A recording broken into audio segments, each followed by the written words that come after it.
Air Marshal tries to remove black teen. Her CEO, Dad's call grounds the entire flight. I don't feel safe sitting next to her kind.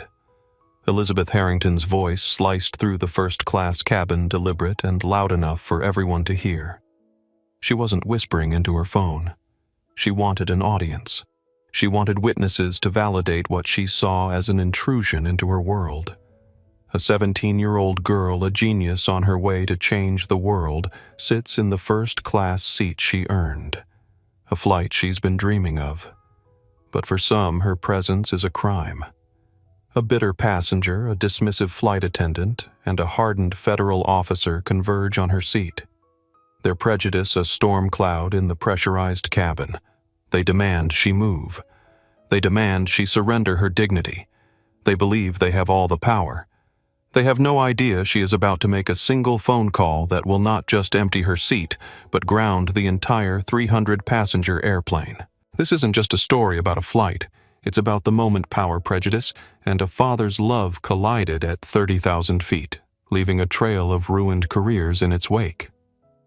Have you ever been judged solely by your appearance? Ever walked into a room and felt the weight of assumptions pressing down on you before you even spoke? If you've experienced the sting of prejudice or witnessed the quiet violence of discrimination, drop your experiences in the comments below. And if you believe justice should be blind but isn't always, hit that subscribe button and share this video. In exactly 47 minutes, not just a seat, but an entire 300-passenger aircraft will be grounded. 3 careers will end, and 1 corporation will face $1 billion reckoning. 10:17 a.m. First class cabin, Denver International Airport.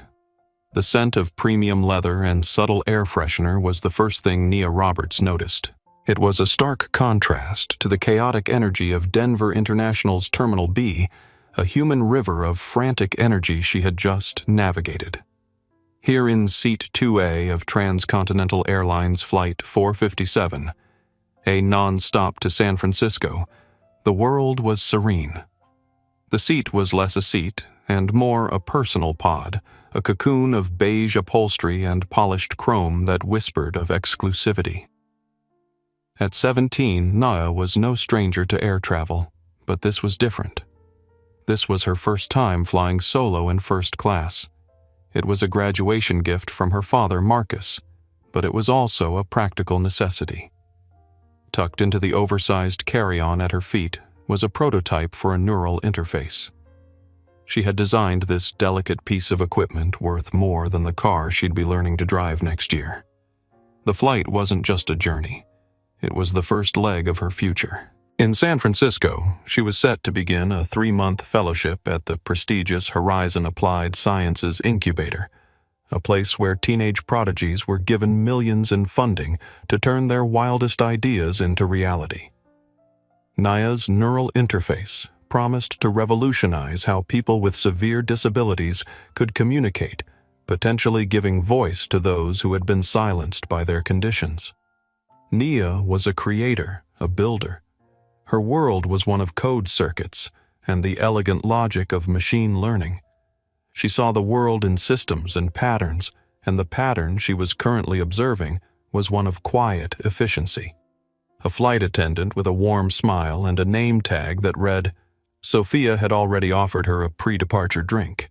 She'd chosen sparkling water with lime, and the low hum of the Boeing 787's auxiliary power was a soothing mantra. She pulled out her tablet, not to watch a movie, but to review the final lines of her presentation code. Her fingers danced across the screen, her brow furrowed in concentration. She was in her element, a focused island of intellectual rigor in a sea of opulent calm. Marcus Roberts's words echoed in her mind from their conversation the previous evening. You've earned your place at every table you sit at, Nia. Never let anyone make you feel you have to apologize for being there. Her father had built his digital security empire, Nexus Digital Security, from nothing, facing doubters and barriers at every turn. He'd taught her that dignity wasn't requested, it was claimed. The memory of their dinner last night remained sharp in her mind. Marcus had taken her to their favorite restaurant, a small Ethiopian place they'd been going to since she was little. Between bites of injera and Doro Wat, he'd leaned forward and said, "Tomorrow you fly first class. Not because I can afford it, but because you deserve it. Remember when I took that first business trip to Japan?" Nia nodded. She'd been 10, and it was the first time he'd been gone for more than a day. I sat in economy squeezed between two executives who never once looked me in the eye. They assumed I'd gotten on the wrong plane. The flight attendant checked my ticket 3 times. He smiled the kind of smile that masked an old wound, but I didn't say a word. I just sat there, did my work, and proved them wrong by existing. That's the last time I let anyone decide where I belong. Nia adjusted her simple black hoodie, running her fingers along the edge of her tablet. Her braided hair was pulled back in a neat bun, her only accessories a pair of small diamond studs, a gift from her father when she won her first coding competition at 13. She dressed for comfort for herself, not to meet the expectations of others. But she knew even at 17 that her presence in certain spaces was seen as an intrusion by some. Her father had prepared her for this reality without letting it define her. The delicate equilibrium was disturbed by a sharp, perfumed sigh. Nia looked up from her tablet to see a woman in her mid-50s maneuvering a rigid, oversized designer handbag into the overhead bin above seat 2B, directly across the aisle. The woman was impeccably dressed in a tailored cream-colored pantsuit. Her blonde hair was coiffed into a helmet of immovable perfection. A Rolex gleamed on her wrist, and a string of pearls adorned her neck.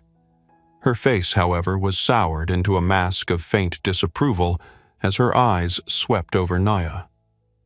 It was a look Nia had seen before, a look that assessed her dark skin, her neatly braided hair, her simple but stylish hoodie and jeans, and concluded that they did not belong in this environment. The woman's gaze lingered for a fraction of a second too long, a silent audit that found Nia wanting. Elizabeth Harrington was not having a good day. As Senior Vice President of Sales at Westbrook Pharmaceuticals, she was accustomed to controlling her environment.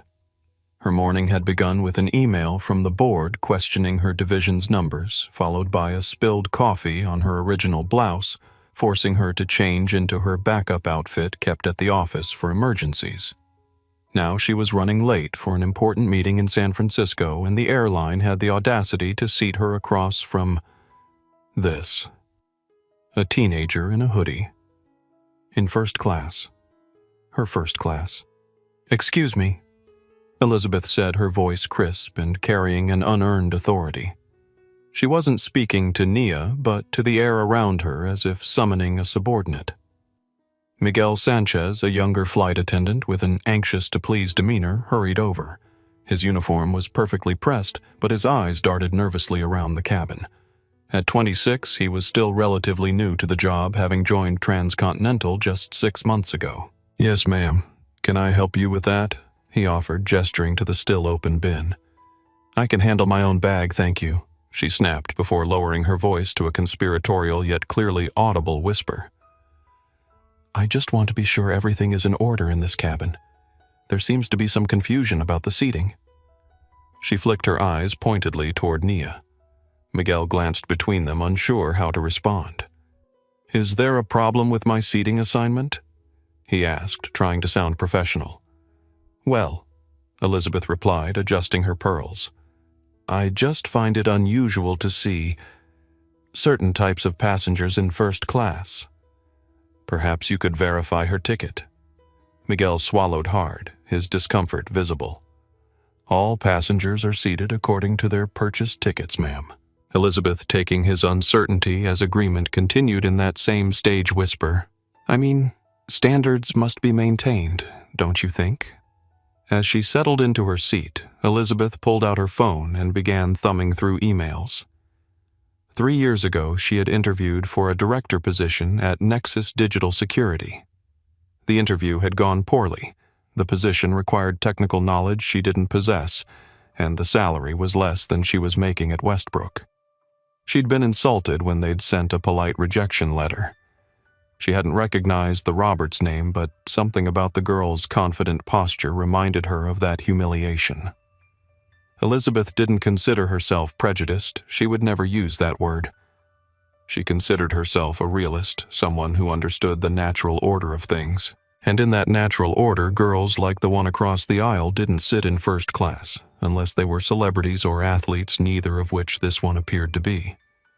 It was in Elizabeth's mind simply a matter of patterns and probabilities, and probably a mistake that would soon be corrected. Chapter 24. A.M. Boarding nearly complete. Nia felt a familiar hot knot tighten in her stomach. She refused to look over. She kept her eyes fixed on her tablet, the lines of Python code suddenly seeming like a foreign language. She could feel Elizabeth's stare as a physical weight on her shoulder. She told herself to ignore it. This woman was just a random data point of unpleasantness, in a world full of it, an anomaly in the system. Miguel, the flight attendant, glanced from Elizabeth to Nia, his inexperience showing. He was a deer in the headlights caught between a demanding passenger and a potential conflict he clearly didn't know how to handle. "All passengers have been boarded according to their tickets, ma'am," he stammered. Behind his professional smile, Miguel's thoughts raced. 6 months on the job and I'm already facing this. My sister's tuition payment is due next week. Mom's medication costs doubled last month. I can't afford a complaint on my record. The pressure crushed down on his shoulders like a physical weight. "Really?" Elizabeth said, her voice dripping with skepticism. She finally settled into her seat, pulling her seatbelt tight with a series of sharp, angry tugs. "Because it's my understanding that first class is for paying customers, not guests, or people who've wandered into the wrong section." The insinuation was as thick and suffocating as the cabin air before the filtration system fully kicked in. Nia's fingers tightened on her tablet. She knew she had two options. She could shrink, make herself small and invisible, and pray the woman would lose interest, or she could hold her ground. Her father's voice echoed in her mind, a memory from a conversation they'd had just last week. "You've earned your place at every table you sit at, Nia. Never let anyone make you feel you have to apologize for being there." For a fleeting moment, she considered giving in, taking the path of least resistance, moving to another seat if available, or even requesting a downgrade to economy. The thought of spending 6 hours next to this woman's quiet hostility was exhausting. The burn of injustice flared hot in her chest, quickly replaced by a cooler, more determined resolve. No, this was exactly what people like Elizabeth Harrington counted on, that their targets would choose invisibility over confrontation. She took a slow, deliberate breath, closed her tablet, and placed it in the seat back pocket. Then she turned her head and met Elizabeth Harrington's icy gaze with a calm, steady one of her own. "Is there a problem?" Nia asked, her voice even and clear, betraying none of the turmoil inside her. The directness of the question seemed to momentarily startle Elizabeth.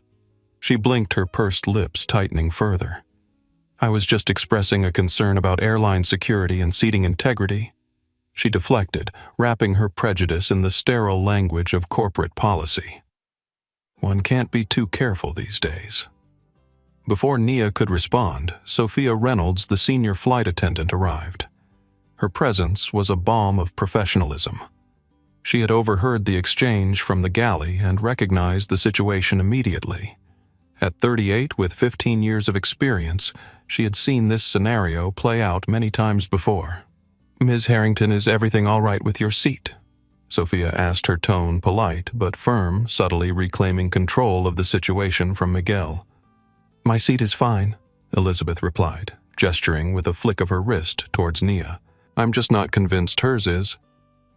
Sophia turned to Nia, a hint of apology in her eyes. "Miss, may I see your boarding pass for a moment just to clear this up for the other passenger?" The knot in Nia's stomach tightened into a painful fist. It was humiliating. She was being audited publicly because this woman had decided she didn't look the part, but she also understood Sophia was trying to de-escalate. Arguing would only make it worse. With methodical precision, she reached into her bag, pulled out the crisp paper of her boarding pass, and handed it to Sophia. Sophia glanced at it, her expression unchanging. "Thank you, Miss Roberts," she said pointedly, using Nia's name as she handed it back. She then turned to Elizabeth. "As you can see, the passenger in 2A is ticketed for this seat. Everything is in order. We will be closing the cabin door for departure in just a few moments." Sophia's words were final. She gave Elizabeth a smile that didn't quite reach her eyes and retreated towards the front of the cabin. For a moment, there was silence. Nia felt a small wave of relief. It was over. She was wrong. In the third row just behind them, Dr. Amir Patel adjusted his glasses and silently observed the interaction. A professor of civil rights law and author of several books on transportation discrimination, he recognized what was happening immediately. Without drawing attention to himself, he carefully positioned his phone to record the scene. In his experience, documentation was often the only defense against prejudice. "This feels familiar," he whispered to himself. "I've documented 47 similar incidents on commercial flights in the past year alone. This data will be invaluable for my research." The air in the cabin grew thicker, charged with an electricity that made the hairs on Nia's arms stand on end. The ventilation system hummed softly, pushing recycled air through the confined space. Outside the windows, ground crews moved in choreographed efficiency, preparing the aircraft for departure. Inside, a different kind of performance was unfolding. For people like Elizabeth Harrington, it was never over. She had been publicly contradicted, and her sense of superiority was wounded. Elizabeth pulled out her phone, her thumbs tapping furiously across the screen. Nia tried once more to retreat into her own world, pulling out noise-canceling headphones. But as she did, she heard Elizabeth's voice, now low and venomous, speaking into her phone. "Yes, I'm on the flight. No, it's a mess. There's a person up here who is being very aggressive and confrontational. The flight attendants aren't doing anything. Frankly, I don't feel safe." Nia's blood ran cold. The script had been flipped. The accusation had escalated from "you don't belong here" to "you are a threat." Elizabeth Harrington wasn't just prejudiced. She was weaponizing it, turning a quiet teenager into an aggressive threat in the post-9/11 lexicon of air travel. The system wasn't just experiencing an anomaly. It was being deliberately corrupted, and Nia was the target. The lie hung in the air, a poisonous vapor. Nia could feel the atmosphere in the cabin shift. A few nearby passengers who had overheard Elizabeth's phone call now cast nervous, furtive glances in her direction. She was no longer just a young woman in first class. She was now the subject of a security concern, a potential problem. The presumption of her innocence had been stolen in a single malicious sentence. Across the aisle in seat 1C, an elderly white gentleman in an expensive suit frowned, shaking his head slightly. He'd been watching the entire interaction. Now he leaned toward his companion and whispered, "Disgraceful behavior. That poor girl hasn't done a thing." Behind Nia, in row 3, a middle-aged Latina woman caught her eye in the reflection of the window and gave her a small encouraging nod, a silent gesture of solidarity. However, 2 businessmen in row 4 were now watching Nia warily, one whispering to the other. "Maybe we should say something to the crew." The seeds of suspicion had been planted, and they were beginning to take root in some minds. An older woman with a Republican Party pin on her lapel nodded in agreement with Elizabeth, muttering, "Standards used to mean something in this country." A man in his 60s wearing a clerical collar leaned forward from his seat and spoke softly to his seatmate, "Judge, not lest ye be judged." "This isn't what our faith teaches us." His companion, an elderly woman with a cross necklace, nodded in agreement, her eyes troubled as she watched the scene unfold. "Dr." Patel continued his discreet recording, making sure to capture Elizabeth's false claims and the divided reactions of the other passengers. Nia removed her headphones, the silence of the cabin now more deafening than any music. She looked to Sophia, who was busy with pre-flight checks near the cockpit door, seemingly unaware of this new escalation. Miguel, however, had heard it. He stood frozen near the galley, his eyes wide, looking at Nia, as if seeing her for the first time through Elizabeth Harrington's distorted lens. 10:31 a.m. 15 minutes since boarding began. Elizabeth ended her call with a dramatic snap of her clutch purse. She flagged down Miguel as he passed. "Young man," she said, her voice now filled with a manufactured tremor of fear. That girl, she jutted her chin towards Nia, was incredibly hostile when I questioned her seating, and the other attendant just brushed me off. "Given the circumstances, I must insist you get a security officer. I want her credentials properly verified. I will not be trapped in a metal tube for 6 hours with someone who becomes aggressive at the slightest provocation." This was the twist of the knife. She was framing her own prejudice as a legitimate safety concern, a tactic that was as cowardly as it was effective. She was using the very systems designed to protect passengers as a tool of harassment. Miguel, utterly out of his depth, swallowed hard. "Ma'am," the other flight attendant confirmed her ticket. "Confirmed a piece of paper," Elizabeth scoffed. "In this day and age, that's not enough. I want a federal officer to check her ID against the manifest. It's standard procedure when a passenger is causing a disturbance." "But she hasn't caused a disturbance," Miguel whispered, casting a desperate look at Nia. Her hostile reaction was the disturbance. Elizabeth insisted, her voice rising. "Are you refusing to act on a passenger security concern? I will be taking your name and employee number." The threat worked perfectly. Miguel's face paled. The fear of a formal complaint, of a black mark on his record, outweighed his fledgling sense of duty. Without another word, he turned and scurried towards the cockpit. As Miguel retreated, he passed Sophia in the galley, his face a mask of conflict. "I can't lose this job, Sophia," he whispered urgently. "My mom's medication, my sister's tuition, they all depend on me. But what she's doing to that girl..." He shook his head. "It's wrong." Sophia squeezed his shoulder. "I know, Miguel. I've been there." Her voice softened. "Remember when I told you about that Asian family last year? I stood up for them and almost lost my promotion. But I couldn't sleep for weeks knowing I'd stayed silent before." Miguel nodded, grateful for her understanding. "What do we do now? Go get the captain?" Sophia sighed. "I'll handle this." And Miguel. "After this is over, we're going to talk about creating a support system for crew members to protect each other when these situations happen." Meanwhile, a young woman across the aisle, a college student around 19, was surreptitiously recording the scene on her phone, her expression a mixture of disgust and fascination. Another passenger, a businessman in his 40s, was studiously avoiding looking in Nia's direction, the uncomfortable silence of the privileged bystander. Nia's heart hammered against her ribs. This was spiraling. She was a character in a play she didn't write, and the script was getting darker by the second. A flash of anger surged through her, white-hot and electric. She wanted to stand up, to shout, to call this woman exactly what she was, a bigot using her privilege as a weapon. Her hands curled into fists, nails digging into her palms. The injustice of it burned like acid in her throat. Then just as quickly she regained control. Getting angry would only validate Elizabeth's lies. She uncurled her fingers, took a deep breath, and centered herself. She would not give this woman the satisfaction of proving her false narrative correct. The cockpit door opened and the first officer leaned out. He exchanged a few hushed words with Miguel, his eyes scanning the first-class cabin.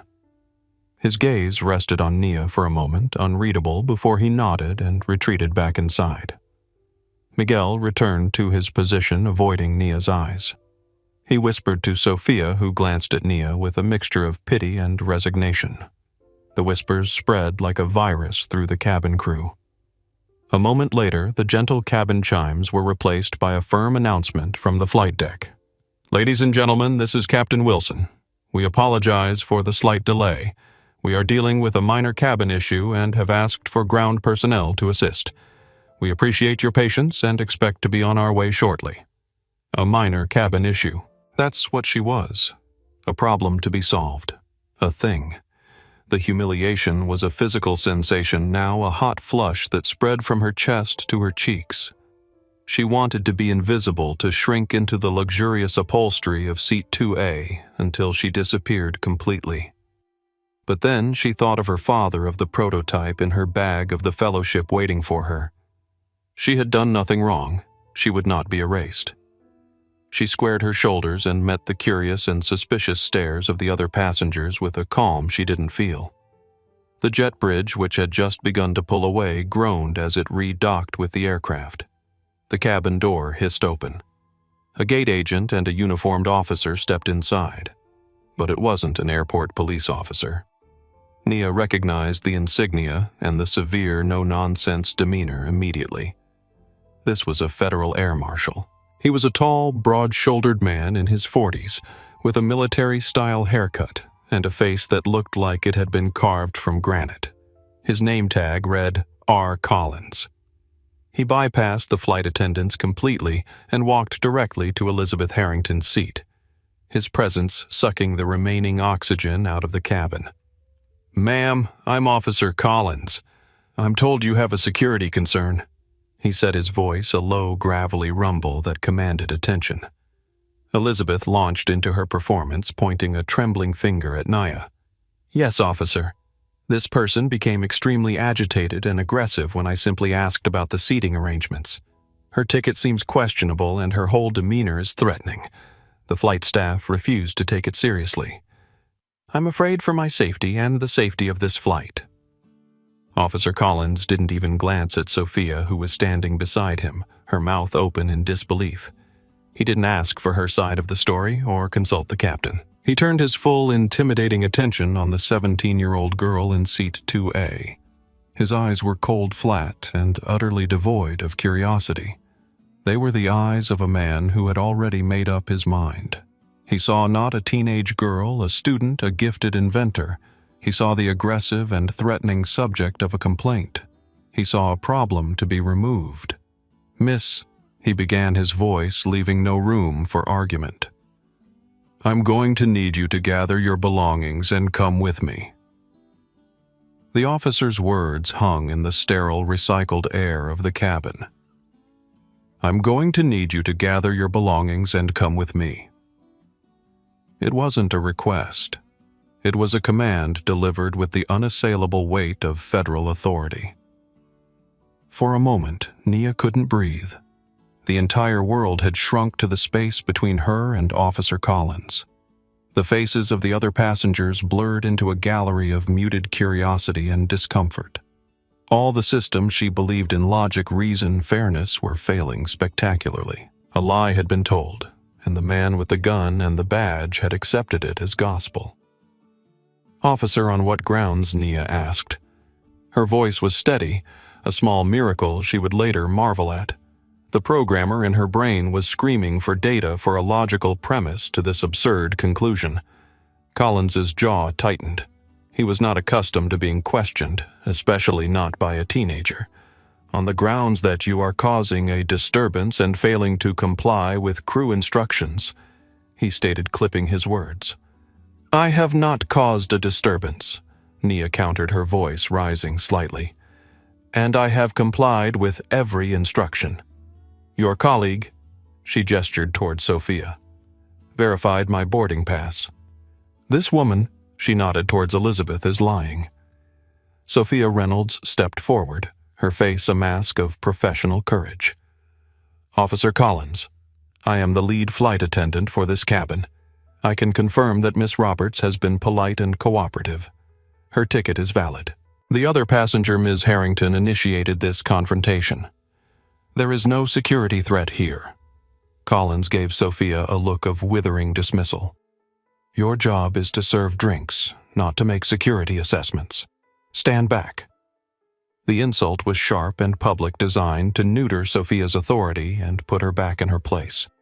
Sophia flinched as if struck, her face turning a shade of angry red, but she held her ground, remaining near Nia's seat. Collins focused back on Nia. "I'm not going to ask you again. Get your things. Let's go." He took a step closer, his physical presence an act of intimidation. Naya felt a primal surge of fear, but it was quickly overtaken by a cold, sharp anger. This was wrong. This was a perversion of everything she'd been taught about justice. If she walked off this plane, she would be validating Elizabeth's lie. She would be accepting the role of the aggressor they had written for her. "No," she said. The word was quiet but firm. A small stone dropped into a silent pool. "I am a ticketed passenger in my assigned seat. I have done nothing wrong. I am not leaving." A collective gasp rippled through the first-class cabin. Dr. Patel, in seat 3C, adjusted the angle of his phone slightly. He was capturing it all: the officer's aggressive posture, the flight attendant's plea, the teenager's quiet defiance. Officer Collins's face darkened. The veneer of professional detachment cracked, revealing the raw prejudice beneath. He saw a black teenager defying a white officer, and it was a scenario his worldview could not tolerate. "You are now interfering with the duties of a federal air marshal," he growled, his hand moving almost unconsciously to rest on the butt of his holstered firearm. "That is a federal offense. I can and will have you arrested and removed from this aircraft in handcuffs." "Is that what you want?" The sight of his hand on the weapon sent a cold rush of adrenaline through Nia's body. Her mouth went dry, her heart pounding so hard she could feel it in her fingertips. The leather seat beneath her suddenly felt like ice. There was a roaring in her ears, like standing too close to a waterfall. This man, this armed federal agent, was threatening her over a seat she had paid for, all because another passenger couldn't accept her presence. The threat of handcuffs, of an arrest record, was terrifying. It could derail everything: the fellowship, her future, her life. The fear was a cold hand squeezing her heart. She could feel tears welling up hot and stinging, but she refused to let them fall. Crying would be seen as hysteria, as guilt. "You can't arrest me for sitting in a seat I paid for," she said, her voice trembling but unbroken. "I have rights. Your rights end when you become a threat to my flight." Collins retorted, his voice booming through the cabin. "And right now you are the threat." "You're not afraid of me," Nia said, suddenly finding her voice again, stronger now. "You're afraid of what I represent: a world where your privilege isn't the only currency that matters." She straightened her back, looking directly into his eyes. "I won't be intimidated out of spaces I've earned the right to occupy. Your badge doesn't give you the right to enforce prejudice." A hushed silence fell over the cabin at her words. Even Collins seemed momentarily stunned by her eloquence and defiance. "My existence is not a threat," Nia continued, her voice clear and steady. "But your bias is."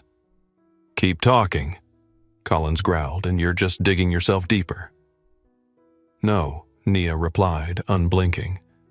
"I'm standing my ground. There's a difference."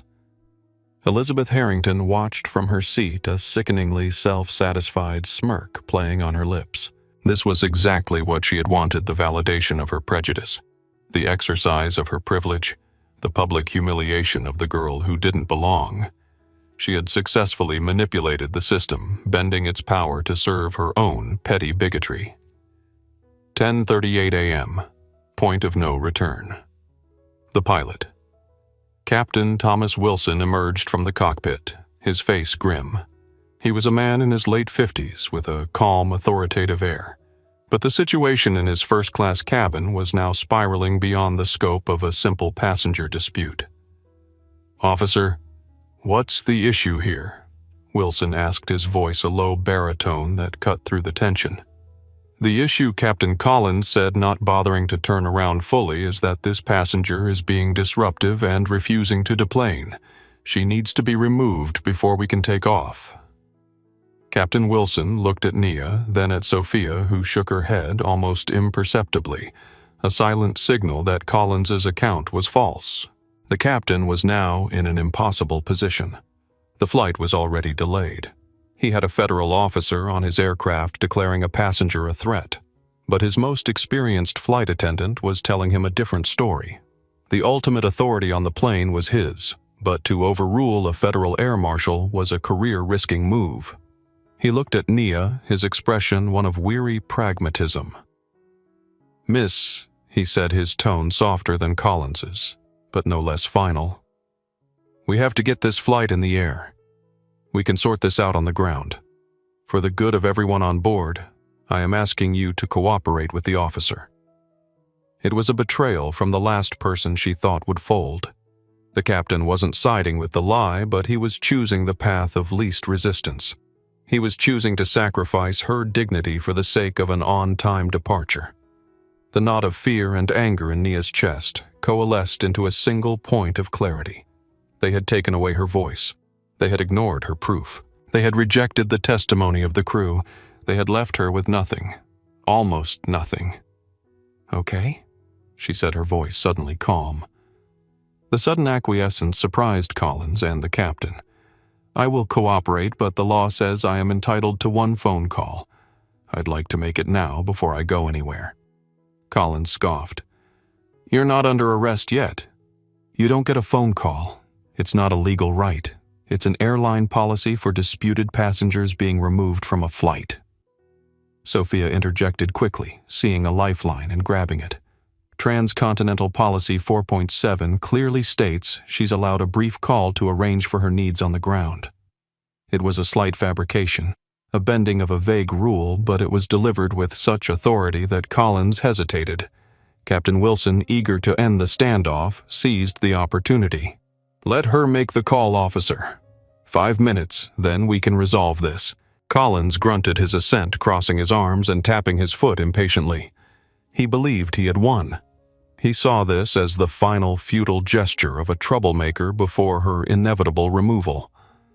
Dr. Patel watched the scene unfold with growing concern.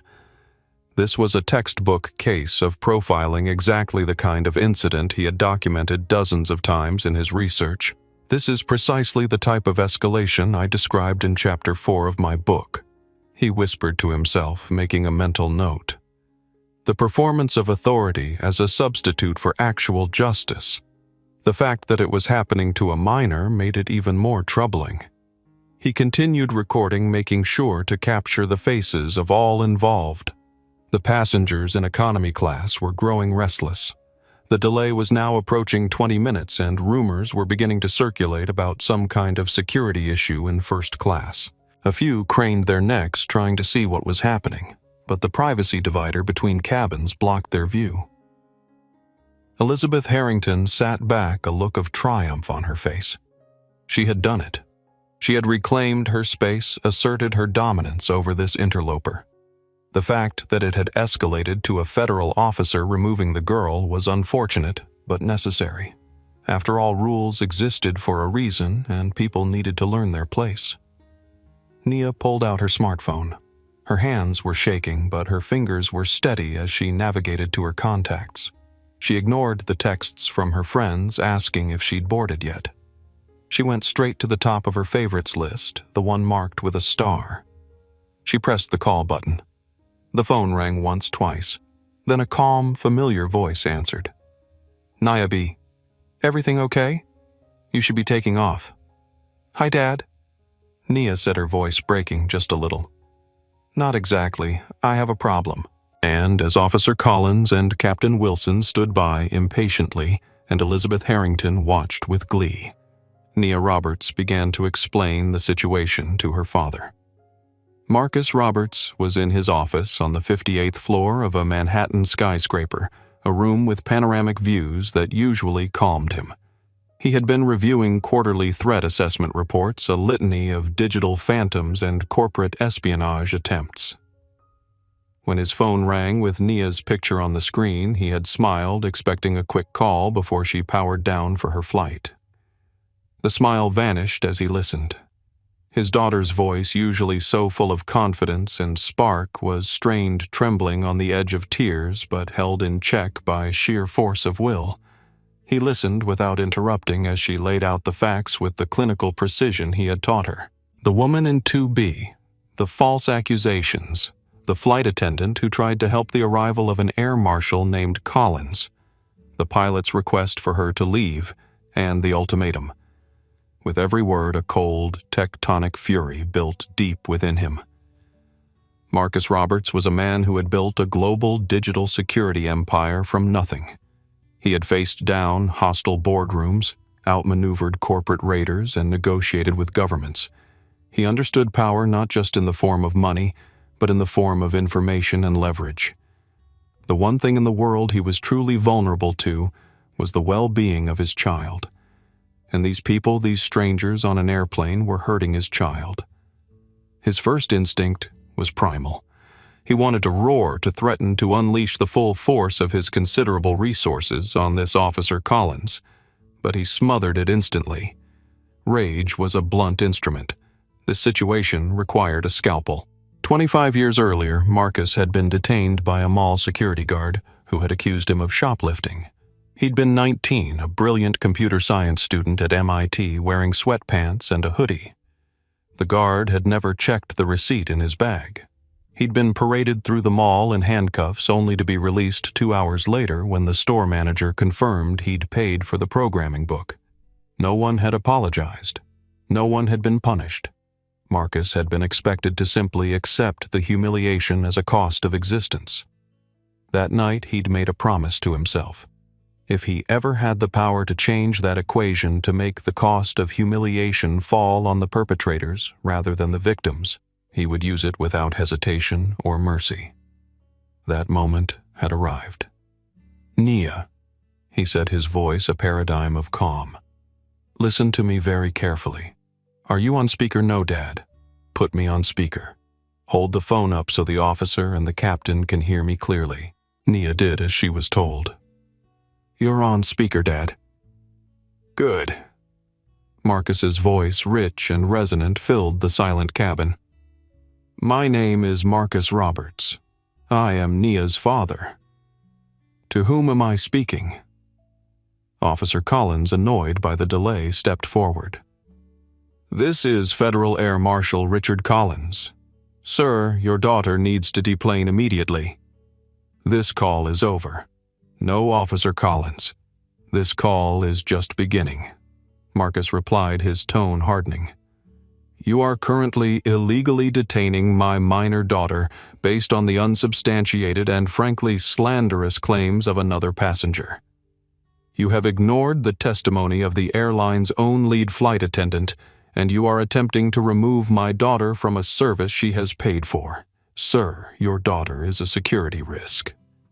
"My daughter," Marcus cut him off, his voice like cracking ice as a 17-year-old girl on her way to a science fellowship. "The only security risk in that cabin right now, Officer Collins, is you, a federal agent who is so blinded by his own biases that he cannot distinguish between a passenger and a threat. You are a liability." A nervous murmur went through the cabin. The passengers were no longer just watching a dispute. They were listening to a takedown. Captain Wilson stepped in, trying to reclaim his aircraft. "Mr. Roberts, this is Captain Thomas Wilson. I understand you're upset, but we need to handle this on the ground." "Captain Wilson," Marcus interrupted, his voice sharp. "I hold you responsible.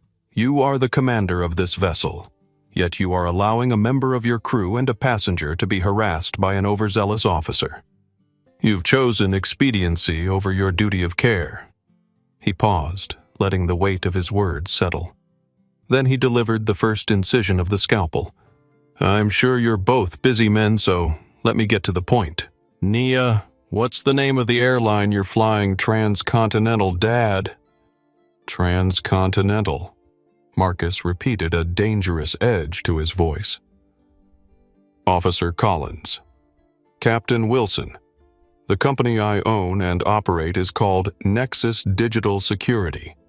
Perhaps you've heard of it.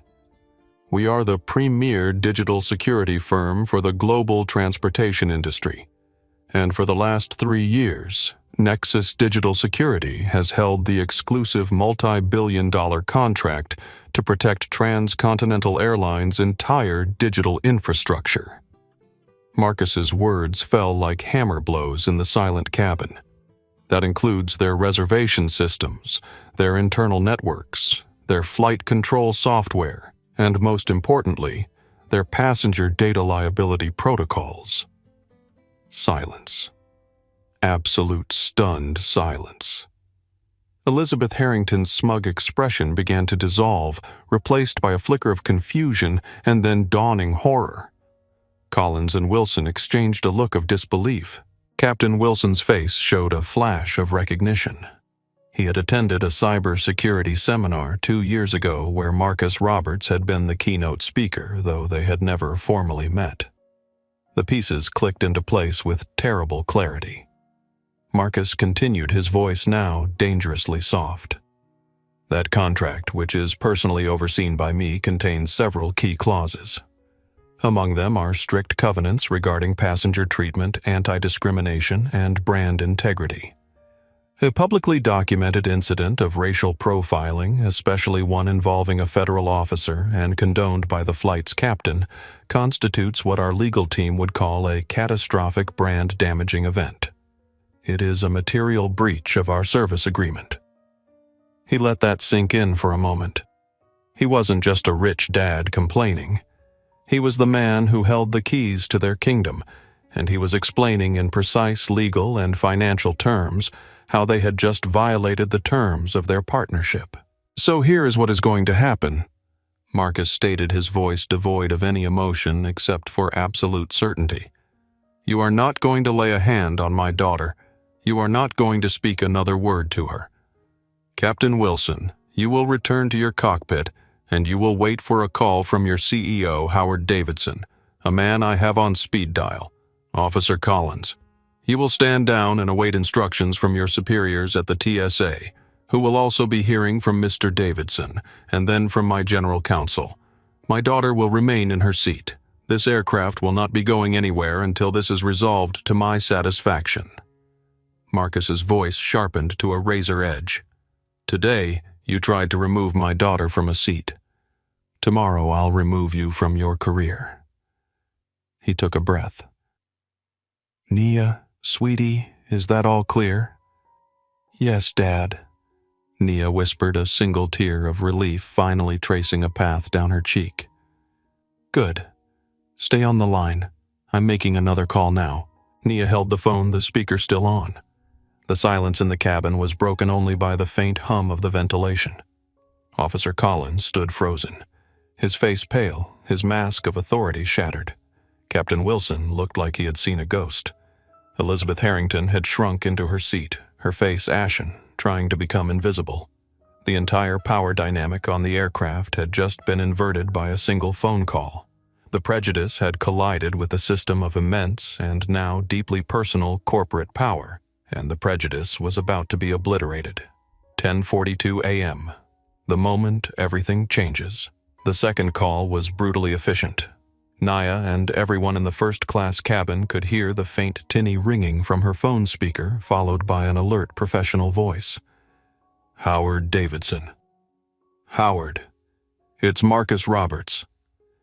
Marcus's voice was back to its calm boardroom tone, but it was underlined with steel. "Marcus, to what do I owe the pleasure? I trust our Q3 projections are looking solid." Davidson's voice was jovial, the sound of a man who believed he was talking to a valued business partner. "We have a problem, Howard, a 5-alarm fire. I'm on the phone with my 17-year-old daughter, Nia. She's currently in seat 2A on your Flight 457 from Denver to SFO, and she's being threatened with arrest by a federal air marshal, while your captain stands by and watches." There was a moment of dead air on the other end. The joviality vanished, replaced by a sharp intake of breath. "What, Marcus?" "That's impossible. There must be a mistake.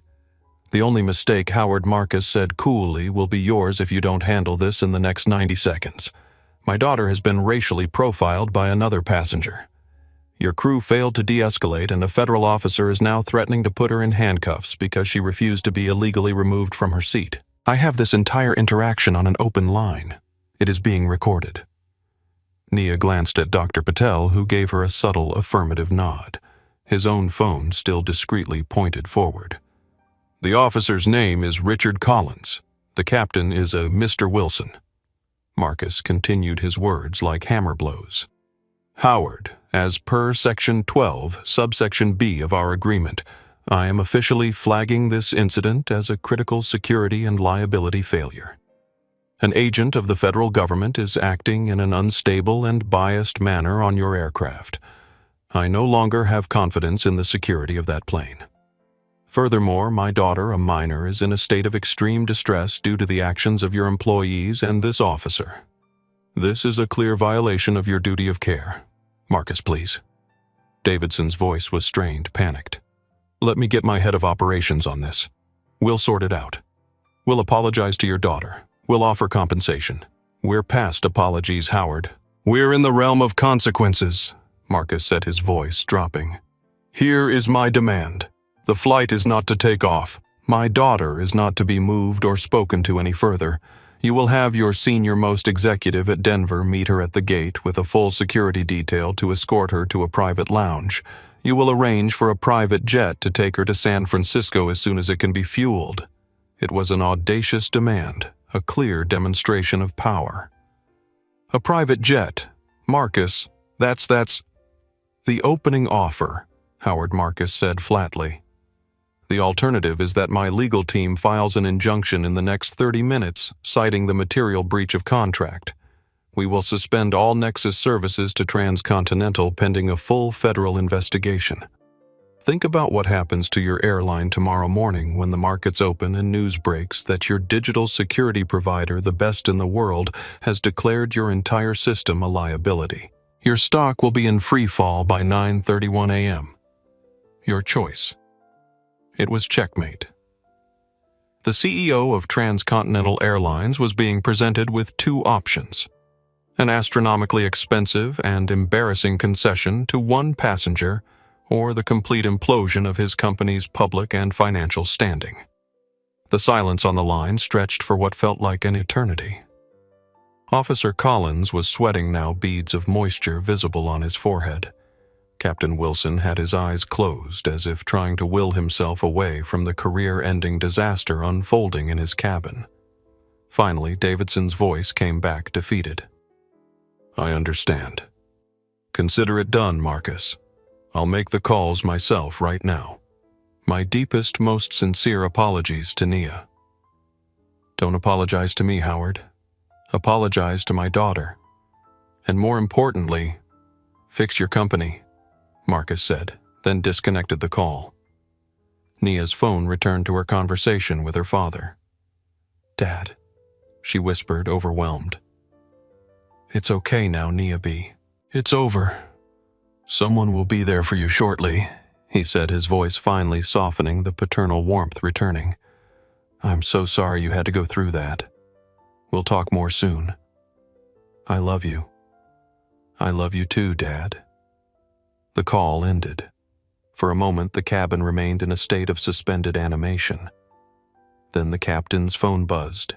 He answered it, his face turning even paler as he listened. He spoke only 2 words. Yes, sir. He hung up and turned to face the first-class cabin, his expression grim. He looked at Officer Collins, then at Elizabeth Harrington, with a gaze of pure, unadulterated fury. Then he turned to the intercom, his hand shaking slightly as he pressed the button. Ladies and gentlemen, this is your captain speaking. His voice was strained heavy with a new shocking weight. Due to an unforeseen and non-negotiable security concern that requires a full review of our operating protocols, Transcontinental Flight 457 has been canceled. A wave of groans and angry shouts erupted from the back of the plane. Canceled.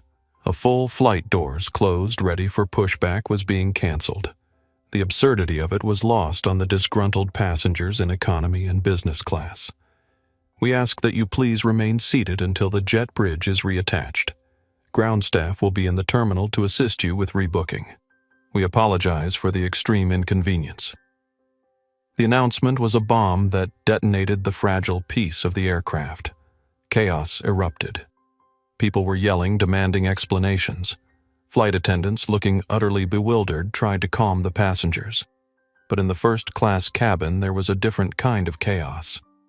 It was the quiet, devastating chaos of lives and careers imploding in real time. 10:52 a.m. The power balance inverts. Officer Collins, the immovable object of authority just minutes before, looked lost. He fumbled for his phone, his hands trembling too much to unlock it. Elizabeth Harrington was hyperventilating, her face a mask of pure terror. She had poked a bear only to discover it was a dragon. Her petty act of malice had grounded a 300-person intercontinental flight. She was no longer a victim. She was the cause of a multi-million-dollar incident. Amidst the pandemonium, Nia Roberts sat quietly in seat 2A. She watched the fallout, the shock waves of her father's call spreading through the metal tube. She didn't feel triumphant. She didn't feel vindictive. She just felt tired. And for the first time since this whole nightmare began, she felt safe. The jet bridge thumped against the fuselage, the sound of a rescue she never should have needed. The deplaning process was a study in contrasts. For the passengers in economy and business, it was a chaotic, infuriating ordeal. They shuffled off the plane into the terminal, grumbling about missed connections and ruined plans to be met by overwhelmed gate agents offering hotel vouchers and rebooking options. They were the collateral damage, unaware of the specific drama that had scuttled their journey. For the first-class cabin, it was a slow, deliberate extraction. Airline officials, led by a stone-faced woman in a sharp suit, the Denver station manager, Victoria Ramirez, boarded the aircraft before anyone was allowed to leave. Her eyes immediately found Nia. Miss Roberts. Ms. Ramirez asked, her voice a mixture of deference and extreme anxiety. "I'm Victoria Ramirez. On behalf of Transcontinental Airlines, I am so sorry for what you have experienced. We have a private lounge ready for you. Please come with me." She pointedly ignored Officer Collins and Elizabeth Harrington. Two Port Authority police officers followed her onto the plane. They did not approach Nia. Instead, they stood sentinel at the front of the cabin. As Nia gathered her things, her hands still shaking slightly, the adrenaline now wearing off, leaving her fingers trembling like autumn leaves. Sophia, the lead flight attendant, touched her arm gently. "I am so sorry," she whispered. Her eyes filled with genuine remorse and anger. "I've already requested to file a full incident report. If you need a witness for anything, here's my personal number." She discreetly passed Nia a slip of paper. "Thank you." Nia said the words, feeling inadequate. "No, thank you," Sophia replied softly. "For standing your ground, for showing Miguel what courage looks like." She glanced at her younger colleague, who was watching them with a mixture of shame and awe. We both needed to see that. Dr. Patel, the businessman from 3C, paused as he passed her in the aisle. He leaned in and spoke in a low voice. "I have the entire thing on video." The things she said, the officer. Everything. I will be sending it to the airline and to the news media. What they did was not right. He gave her a respectful nod and continued on his way. Dr. Patel, Nia said, recognizing him suddenly. "You're Dr. Amir Patel, the civil rights professor who wrote Invisible Barriers. I read your book for my social studies thesis." The academic's eyes widened in surprise, then crinkled with a warm smile. "Indeed I am. And now I've witnessed firsthand what I've only documented secondhand. Your courage today was remarkable, Miss Roberts. Would you consider allowing me to include this incident, anonymously of course, in my upcoming research? It illustrates perfectly how seemingly neutral security protocols can be weaponized to enforce social hierarchies." "Yes," Nia nodded. "If it helps prevent this from happening to someone else, I'm all for it." Nia walked off the plane, escorted by Ms. Ramirez, leaving the wreckage behind her. She didn't look back. Once she was gone, the atmosphere shifted. Ms. Ramirez turned to the Port Authority officers. "Officer Collins and Ms. Harrington are to be escorted to separate interview rooms. Their statements are required for our internal investigation and the federal inquiry that will be following. They are not to leave the airport." The word inquiry landed like a stone. Elizabeth Harrington began to sob a pathetic theatrical display that earned no sympathy. It was a misunderstanding. I was just concerned, she wailed as an officer gently but firmly guided her by the elbow. Officer Richard Collins said nothing. The color had completely drained from his face. As a federal agent, he knew what an inquiry meant. It meant his career was at minimum on hold. More likely it was over. He had operated on instinct on a lifetime of ingrained biases and had picked a fight with the one person on that plane he could not afford to cross. He was escorted off his broad shoulders, slumped in defeat. The authority he had wielded so brutally just 30 minutes earlier had evaporated completely. In the terminal, the contrast continued. Regular passengers milled about in frustrated confusion, forming long lines at customer service desks, arguing for compensation and alternate flights. Most of them cast annoyed glances at the private lounge where Nia had been whisked away, assuming it was filled with privileged elite passengers getting preferential treatment. They had no idea that behind those frosted glass doors, a 17-year-old girl was at the center of a corporate hurricane. Inside the lounge, Nia sat in a plush armchair sipping a cup of tea that had been pressed into her hands. The shock was starting to wear off, leaving behind a strange mixture of relief, anger, and unease. She was grateful for her father's intervention, but there was something deeply troubling about the entire sequence of events. Miss Ramirez said, sitting across from her, "I want to personally assure you that what happened today is being taken with the utmost seriousness. Mr. Davidson has dispatched our corporate jet to take you to San Francisco as soon as possible. It's being fueled now and should be ready within the hour." Nia nodded, still processing. Additionally, Ms. Ramirez continued, her voice hushed with professional awe. "Your father has requested that we secure your prototype during transit. We've arranged for specialized handling to ensure it reaches the Horizon facility safely." Of course they had. The mention of her father sent a complex wave of emotions through Nia. Pride, gratitude, but also a nagging discomfort. What would have happened if she had been just any other 17-year-old black girl? What if her father hadn't been Marcus Roberts of Nexus Digital Security? What if she had been the daughter of a teacher, a nurse, a factory worker? The answer was brutally clear. She would have been marched off that plane, possibly in handcuffs. Her protestations would have meant nothing. Her future would have been imperiled by an arrest record.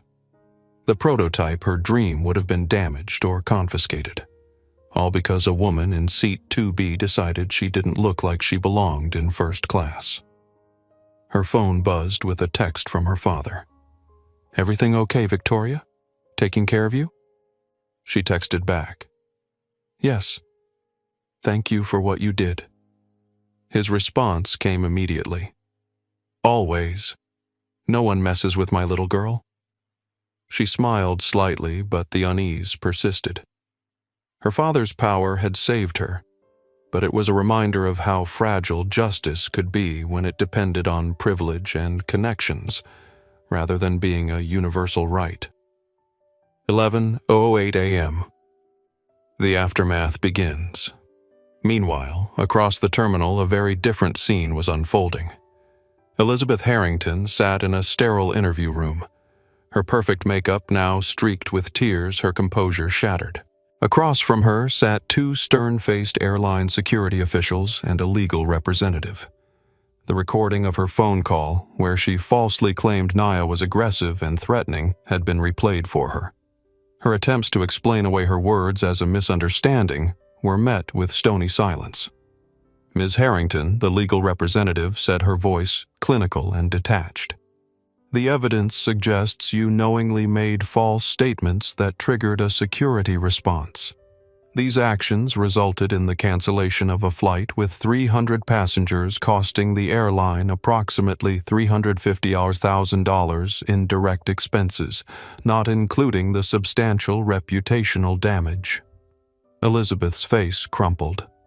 "I was just concerned." "You were not concerned," the representative cut her off. You were prejudiced, and you weaponized that prejudice in a way that created a substantial liability for this airline. We are currently evaluating our legal options regarding civil damages." The blood drained from Elizabeth's face. Civil damages, lawsuits, financial ruin. The full weight of her actions was finally sinking in. Furthermore, the security official added, "Your name has been added to our no-fly list effective immediately and indefinitely. You will not be flying on transcontinental airlines or any of our code-share partners in the future." Elizabeth's eyes widened in horror. "You can't do that. I travel for work. I need what you need." "Miss Harrington is a lawyer," the representative replied coolly, and perhaps some serious self-reflection. A moment of recognition flickered across her face. "Roberts. Wait. Marcus Roberts. I interviewed for a position at Nexus Digital Shield 3 years ago. They rejected me." The security officials exchanged glances. This was a new and troubling dimension to her behavior. "Is that why you targeted his daughter?" The representative asked, her voice hardening. "No, I didn't know.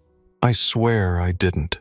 Elizabeth broke off, the realization of how deep a hole she had dug for herself finally hitting home.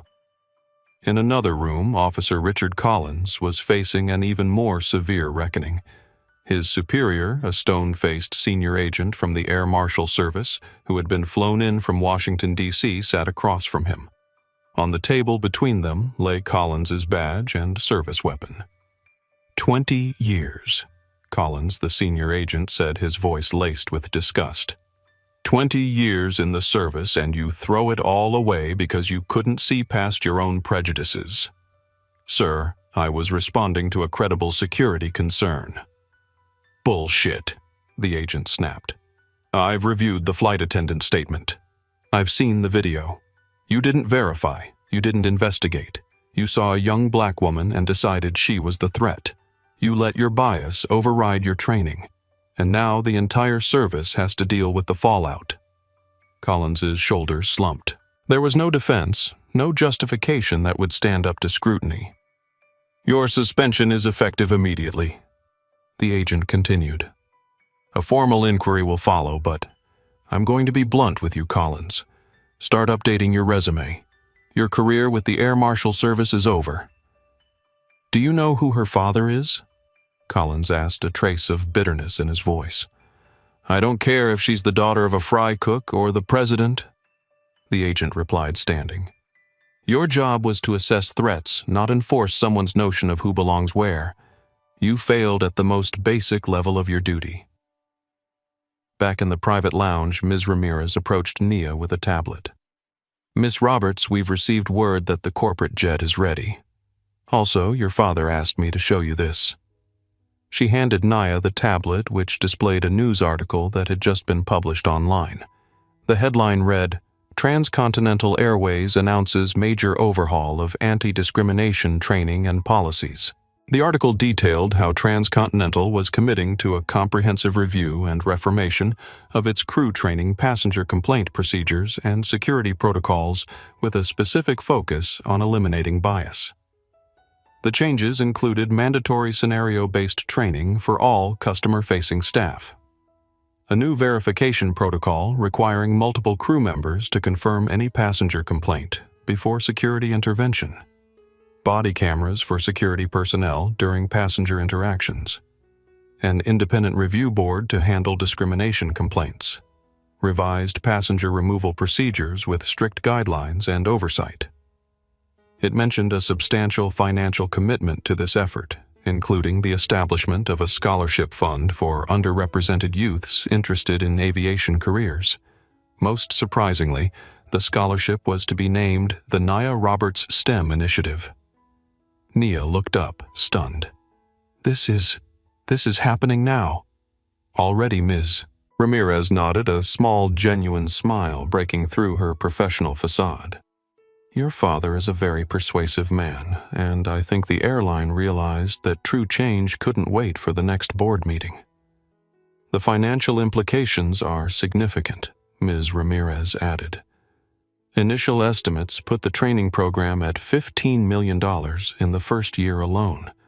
The scholarship fund has been endowed with $5 million. But our CFO has projected that the long-term benefits reduced legal exposure, improved customer loyalty, and enhanced brand reputation will actually result in a net profit within 36 months. Nia handed the tablet back, a complex emotion swelling in her chest. It wasn't vindication or triumph. It was something quieter, more profound. It was the realization that sometimes justice wasn't just about punishing the wrong, but transforming the system that allowed the wrong to happen in the first place. As she was escorted to the waiting corporate jet, she caught a glimpse of her reflection in the terminal windows. She was still the same Nia who had boarded Flight 457 just hours ago, still a 17-year-old girl with dreams of changing the world with her neural interface. But something fundamental had shifted. She had glimpsed the ugly underbelly of privilege and prejudice, had felt its cold breath on her face, had nearly been crushed by its weight, and she had survived. Not just survived, but catalyzed change. The corporate jet was a sleek Gulfstream G650, a flying testament to luxury that made the first-class cabin of Flight 457 look positively pedestrian by comparison. As she settled into one of the plush leather seats, the sole passenger in an aircraft designed for 16 Nia finally let the full weight of the day's events wash over her. The jet taxied smoothly away from the terminal, leaving behind the chaos, the inquiries, the shattered careers, and the 300 stranded passengers. All because one woman couldn't accept that a young black girl belonged in seat 2A, and one father refused to let injustice stand. The investigation into the Flight 457 incident was swift and merciless, driven by the combined pressure of an apoplectic CEO, a looming multi-billion-dollar contract breach, and the imminent threat of a public relations nightmare. Marcus Roberts' legal team had already been in contact, making it clear that full transparency and accountability were non-negotiable.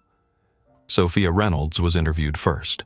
She gave a calm, factual, and damning account of the entire event, from Elizabeth Harrington's initial snide remarks to Officer Collins's dismissal of her authority. Her written report was even more detailed, noting the time of every exchange. "I've stayed silent before." "Never again," Sophia said firmly at the conclusion of her testimony. "I watched a similar incident 2 years ago and didn't speak up. I lost a promotion because I was afraid to rock the boat. It cost me professionally, but that girl that day, it cost her so much more. I promised myself I wouldn't let it happen again." Miguel Rodriguez was next. In his interview, he was a wreck, alternating between tears and terrified apologies. He admitted that he had buckled under Elizabeth's threat of a complaint and had not followed protocol by immediately deferring to his senior partner, Sophia. "I was afraid," he said, his voice breaking. "My mother's medication costs doubled last month. My sister's tuition is due next week. I thought I couldn't afford to lose this job, but I was wrong. I couldn't afford to lose my integrity." Then came Dr. Patel's video. He had emailed it to the Transcontinental Corporate Affairs office before he even left the terminal. The high-quality audio and clear video were undeniable. It captured Elizabeth's venomous "I don't feel safe" phone call. It showed Collins's aggression, his hand on his weapon, his threats to the calm-seated teenager. It showed Sophia's attempts to de-escalate and Collins's sexist, dismissive retort. Dr. Patel, as it turned out, wasn't just any witness. He was a leading civil rights academic who specialized in transportation discrimination. His accompanying letter noted that he was already incorporating the incident into his upcoming book on bias in commercial aviation. The video was the nail in the coffin, a perfect, unblinking record of the prejudice and abuse of power that had taken place.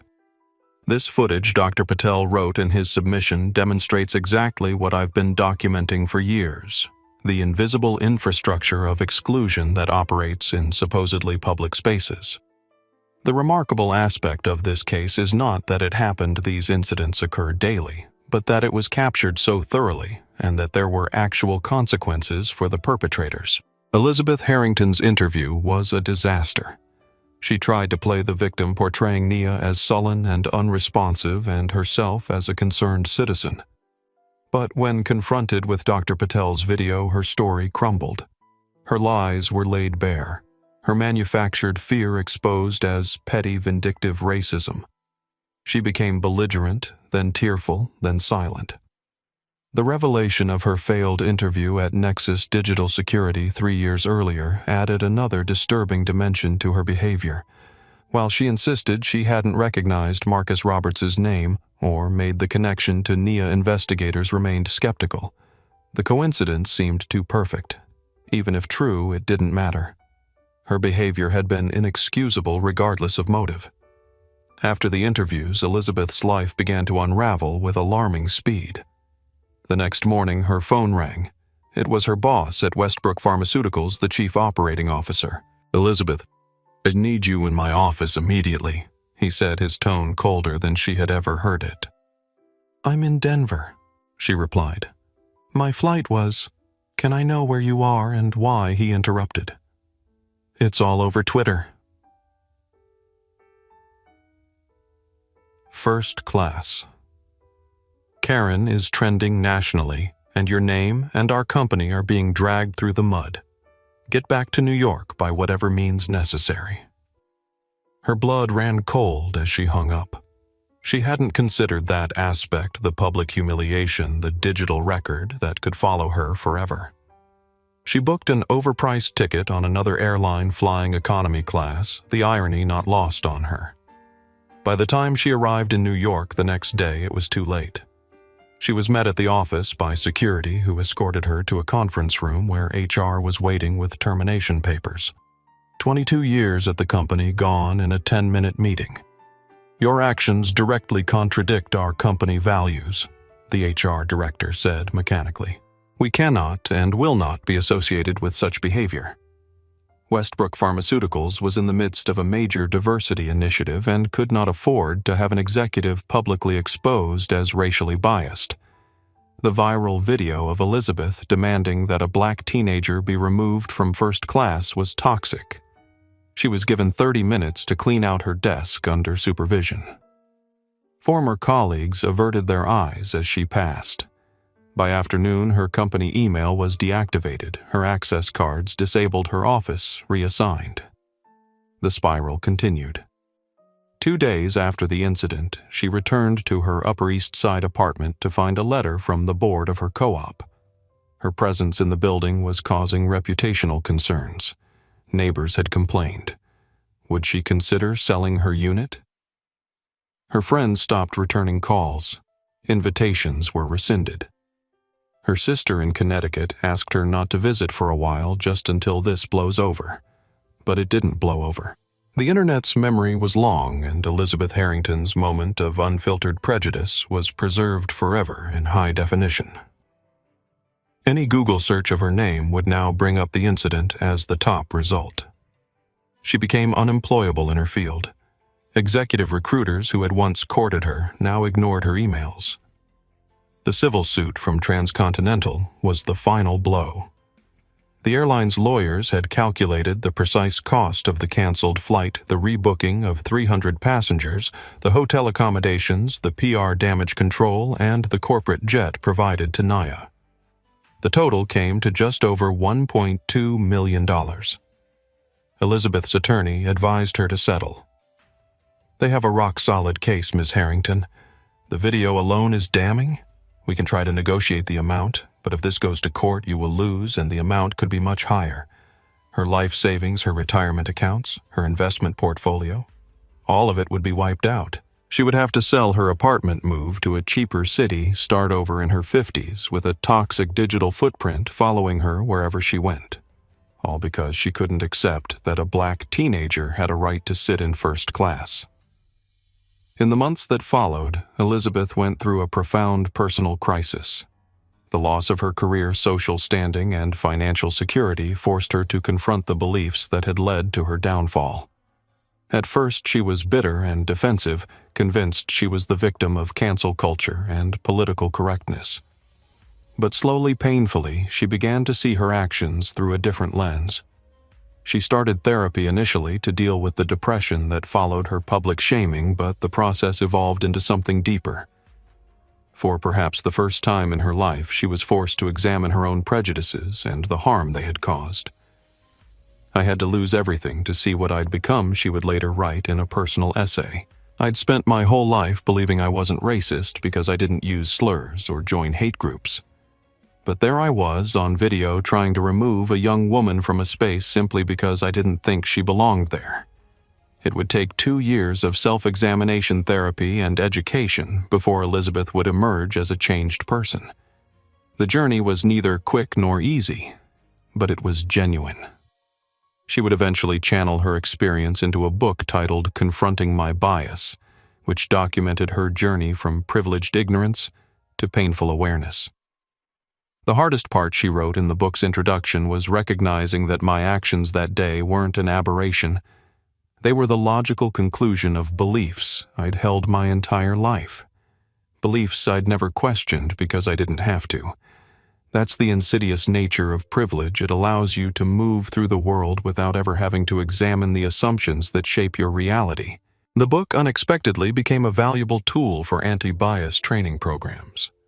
Elizabeth's raw honesty about her own failings resonated with other white professionals who recognized aspects of themselves in her story. Her fall from grace became a cautionary tale that actually helped advance the very cause she had once undermined. Richard Collins stood before his bathroom mirror at 5:30 a.m. staring at a reflection he barely recognized. 3 weeks had passed since Flight 457. His face looked older, the lines deeper, the shadows under his eyes permanent. Today was the day of the hearing that would formally end his career. The suspension had been immediate, but the bureaucracy of termination moved more slowly. He had been ordered to appear before a disciplinary panel to make a final statement before the official verdict was handed down. His hands shook as he knotted his tie. In 20 years as a federal air marshal, he had never once had to draw his weapon. He had prided himself on his ability to assess threats quickly and accurately. But in 10 minutes with Nia Roberts, he had revealed a fundamental flaw in that assessment process, a bias so deep he hadn't even recognized it until it was laid bare in the harsh light of Dr. Patel's video. The night before his wife Sarah had finally said what he hadn't been able to admit to himself. "You treated that girl differently because she was black," she had said quietly as they sat on opposite ends of the couch. "And now you're paying the price. We're all paying the price." She was right. Their savings were dwindling. The mortgage payment was due next week. Their son's college tuition for next semester was in jeopardy. All because of a moment of prejudice that he couldn't take back. "I keep thinking about her face," he told his wife. She looked like Amara when she was that age." Amara was his niece, his brother's daughter, who had recently started college. If someone had treated Amara that way, he couldn't finish the sentence. The realization of his hypocrisy was too painful. At the hearing, he sat alone at a table facing 5 senior officials from the Air Marshal Service and the Department of Homeland Security. His union representative had advised him to simply apologize, accept responsibility, and hope for some remnant of his pension. Marshal Collins, the chairwoman, began. "We've reviewed the evidence in this case, including the video taken by Dr. Patel and the statements from airline personnel. Do you wish to make a statement before we render our decision?" Collins cleared his throat. For a moment, he considered pleading for his job, making excuses, claiming it was a simple misunderstanding. But as he looked at the stern faces before him, he knew it would be futile. And more importantly, it would be false. "I made a terrible mistake," he said, his voice hoarse. "I allowed bias to cloud my judgment. I intimidated a minor. I threatened a passenger who had done nothing wrong. I violated my oath and my training. There's no excuse for what I did, and I accept the consequences." The chairwoman nodded almost imperceptibly. "Mr. Collins, the panel has unanimously decided to terminate your employment with the Federal Air Marshal Service effective immediately. You will forfeit 80% of your pension benefits. Your security clearance is revoked. You are required to surrender all government property, including your credentials, before leaving this building.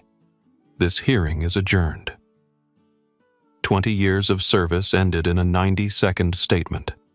Collins walked out of the building into the bright Washington sunlight, a civilian for the first time in 2 decades. That night, he received an email from a former colleague still with the service. The subject line read simply, "Changes." The body of the email explained that in direct response to the Flight 457 incident, the Air Marshal Service was implementing mandatory anti-bias training for all personnel. Body cameras would now be required during all passenger interventions. A civilian oversight committee was being formed to review complaints of discriminatory behavior. Collins's failure was becoming a catalyst for change, a case study in how not to perform the job. His name would never be mentioned, but his actions would be analyzed by every new recruit. He closed the email and stared at the blank screen. Then he opened a new search window and typed Richard Collins' resume. It was time to start over. His first 5 job applications went unanswered. His 6th for a night security position at a self-storage facility in Virginia resulted in an interview. The pay was less than a third of what he had made as an air marshal. The manager, a former police officer, recognized Collins's name from the news reports but hired him anyway. "Everyone deserves a second chance," he said as he handed Collins the employee handbook, "even if it's at the bottom of the ladder." As Collins put on the polyester uniform of a private security guard, he thought about Nia Roberts, about how close he had come to derailing her future because of his prejudice. He wondered if she knew what had happened to him, if she cared. He wondered if she understood that her refusal to surrender her seat had not just protected her dignity, but had forced an entire federal agency to confront its flawed practices. He clocked in for his first shift at 10 p.m., patrolling the quiet rows of storage units with a flashlight, a man invisible to the world, marked only by his mistakes. In the following months, Collins underwent his own transformation. The fall from federal agent to night watchman had been humbling, but it had also freed him from the institutional armor that had shielded him from examining his own biases. During the long, quiet nights patrolling the storage facility, he had time to think about his career, his actions, and the assumptions that had guided them. 6 months after Flight 457, he reached out to his pastor, a man he had avoided since his dismissal from the service.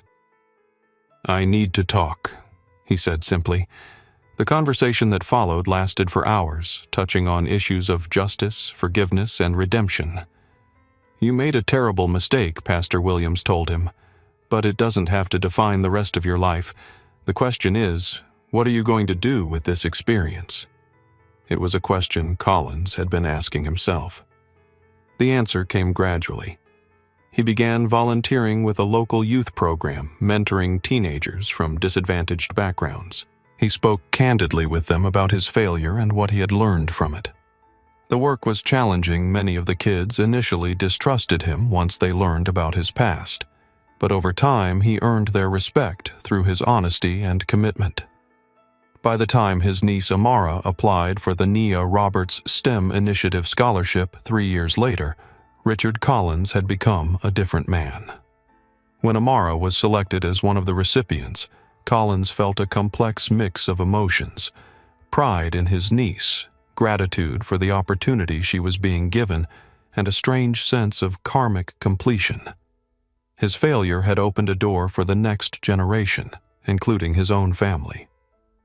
Howard Davidson, CEO of Transcontinental Airlines, had been in the business for 35 years.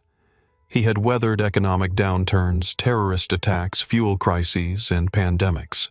But nothing in his experience had prepared him for the crisis triggered by Flight 457. The morning after the incident, he gathered his executive team in the Crisis Management Center at company headquarters in Dallas.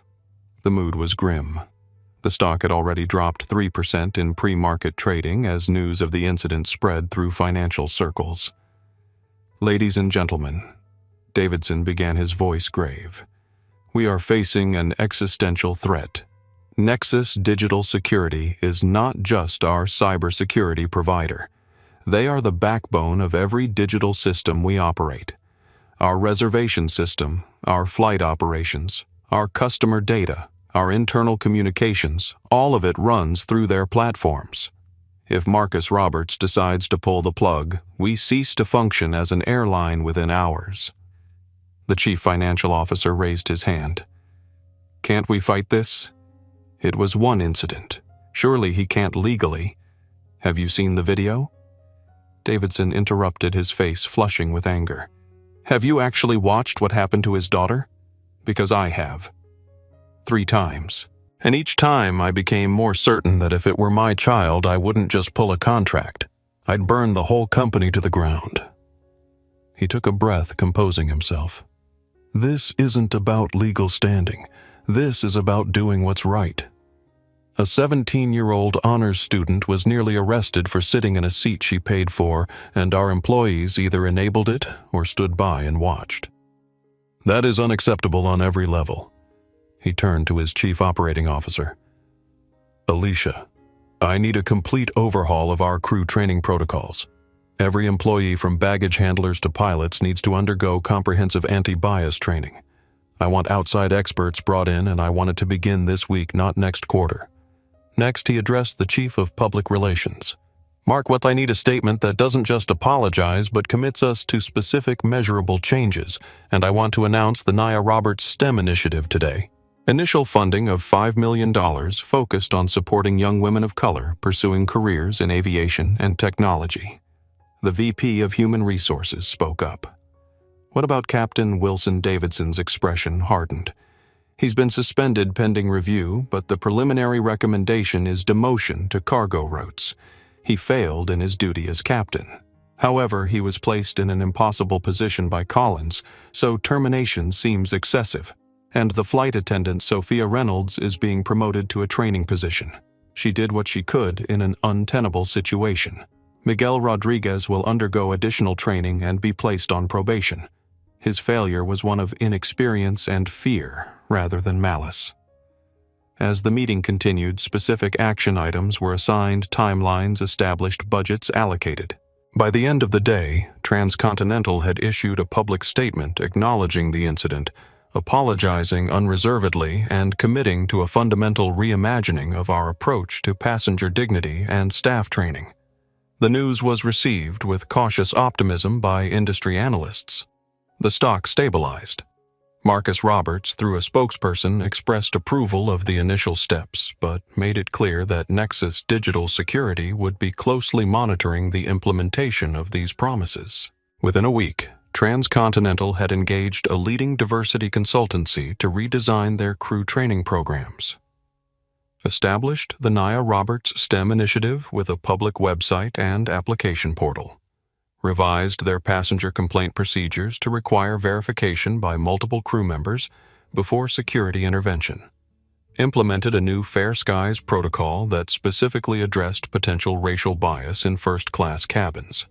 Created an anonymous reporting system for employees to flag discriminatory behavior by colleagues or passengers. The speed and comprehensiveness of these changes sent shockwaves through the airline industry. Other carriers, recognizing the potential for similar incidents and equally catastrophic consequences, began preemptively reviewing their own protocols. However, not everyone embraced these changes enthusiastically. The airline employees' union expressed concerns about additional responsibilities being placed on crew members without proper compensation. Some pilots' groups argued that the new protocols undermined captains' authority over their aircraft. A conservative media outlet ran a segment questioning whether Transcontinental was overreacting to one misunderstanding, suggesting the airline was caving to woke pressure. A group calling itself Americans for Traditional Values announced a boycott of the airline, claiming it was pandering to political correctness. Davidson faced these challenges head-on. In a company-wide meeting, he addressed the resistance directly. I've heard the concerns. I've seen the headlines. And I understand that change is uncomfortable. But let me be absolutely clear, this is not about politics. This is not about being woke. This is about basic human dignity and doing what's right. It's also about business survival. We cannot and will not be an airline that allows paying passengers to be humiliated and threatened because of the color of their skin. He paused, looking around the room. And for those of you who think this is an overreaction to one incident, understand this. It's never just one incident. For every Nia Roberts with a powerful father and video evidence, there are hundreds of passengers who suffer in silence, who never fly with us again, who tell their friends and family about how they were treated. That's not just morally wrong, it's terrible business. The internal resistance gradually subsided as employees began to understand that this was not a temporary PR move, but a fundamental shift in company culture. The training programs initially met with eye rolls and complaints about sensitivity training, earned grudging respect as they focused on practical scenarios and real-world skills rather than abstract concepts. Davidson's financial team had run the numbers, and the business case was clear. The training initiative would cost approximately $15 million in its first year, plus another $5 million for the scholarship fund. There would be additional ongoing costs for monitoring reporting and periodic retraining, but the potential savings were even more significant. Legal settlements for discrimination cases averaged $1 to $3 million each, and that didn't include the reputational damage.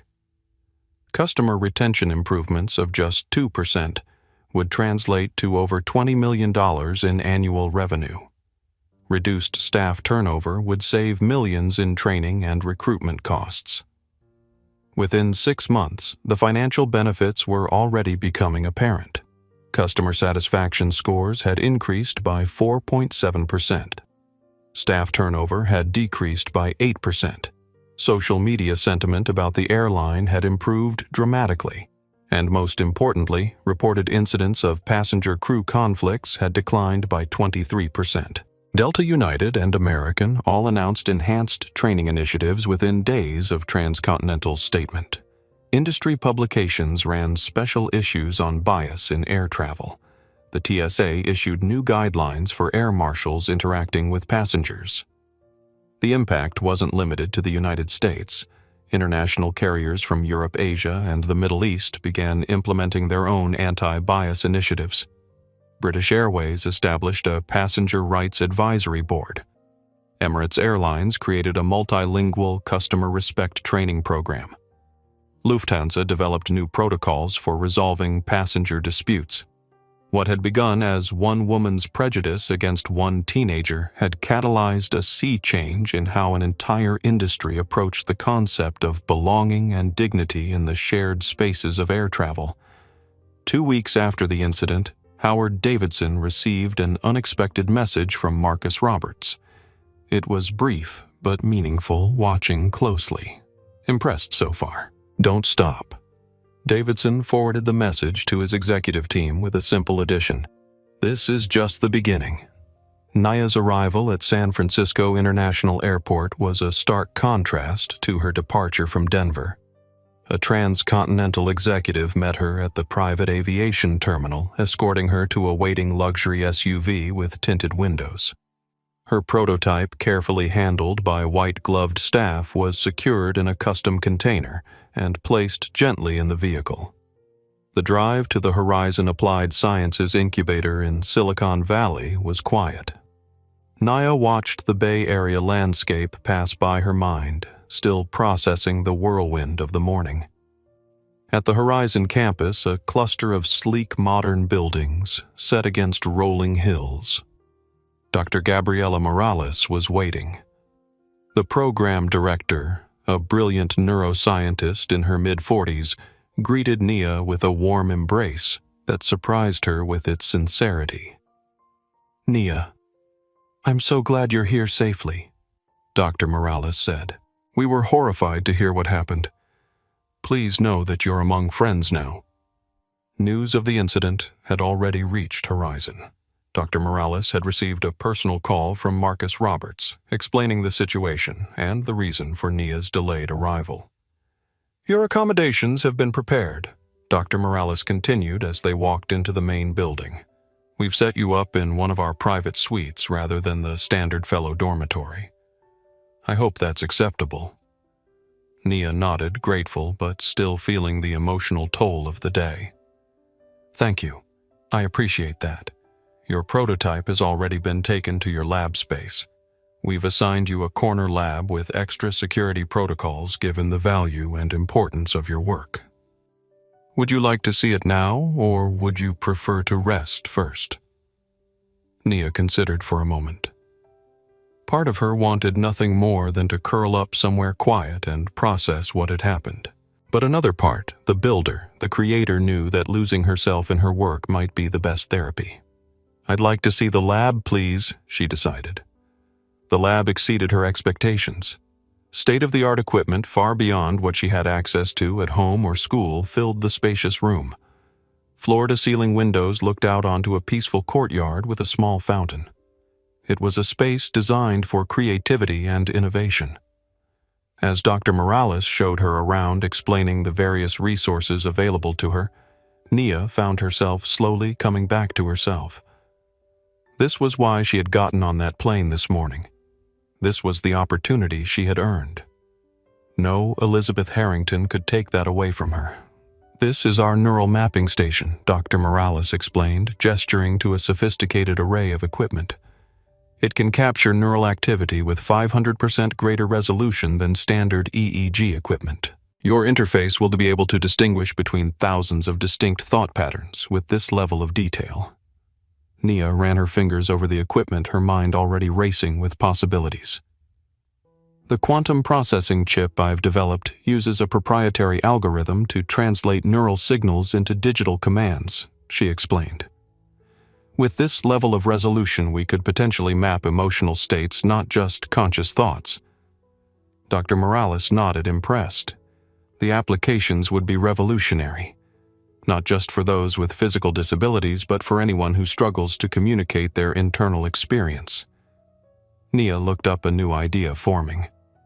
Dr. Morales, have you ever considered how this technology might be used to document experiences of discrimination?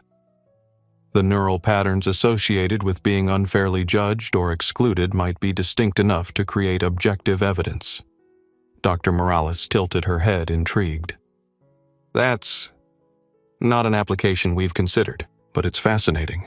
An objective neural record of subjective experiences could have profound implications for legal and social justice contexts. Exactly, Nia said, her voice growing stronger with excitement. What if people could document these experiences in a way that couldn't be dismissed as overreacting or playing the victim? Later in her suite, Nia finally had a proper video call with her father. Marcus's face filled her laptop screen, his eyes searching hers for signs of lingering distress. "How are you holding up, Nia B?" he asked, his voice gentle. "I'm okay, Dad," she replied, offering a small smile that didn't quite reach her eyes. "The fellowship is amazing. Dr. Morales is brilliant, and the resources here are beyond anything I expected." Marcus nodded, but his gaze remained intent. "And how are you really?" The question hung in the air, an invitation to drop the brave face. Nia felt her carefully constructed composure begin to crack. "I keep thinking about it," she admitted, her voice smaller now. "Not just what happened, but what could have happened. If you hadn't been who you are, if you hadn't had that leverage. But I am, and I did," Marcus said firmly. "That's the world we live in, Nia. Power recognizes power. It shouldn't be that way, but it is." "That's what bothers me," Nia said, a hint of her usual intensity returning. "Justice shouldn't depend on who your father is or what company he owns. It should be a right, not a privilege." Marcus's expression softened with pride. "You're right, and that's why I didn't just stop at getting you off that plane. We're making changes, Nia, real ones. I've been thinking about a new application for the neural interface," she told him, her eyes brightening. "What if we could use it to objectively document experiences of discrimination? Create records that couldn't be dismissed or denied?" Marcus leaned forward, intrigued. "Tell me more," As they talked, bouncing ideas back and forth, Nia felt the weight of the day's events begin to lift. Her father had protected her when she needed it, but now she was finding her own way to fight back, not with power or privilege, but with innovation and empathy. In the weeks that followed, Nia threw herself into her work at the fellowship, but the psychological impact of Flight 457 lingered. She found herself experiencing unexpected anxiety when boarding other flights for weekend visits home.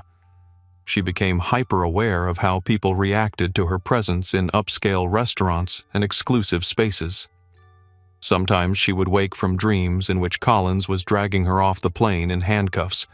Her voice silenced her father's number, mysteriously missing from her phone.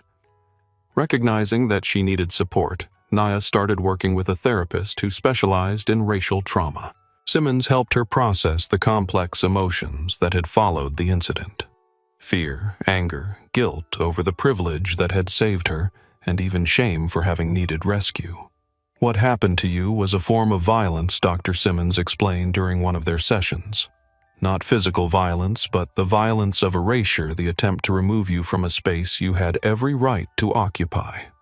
That leaves marks, even if they're not visible." Over time, Nia learned to integrate the experience into her sense of self without letting it define her.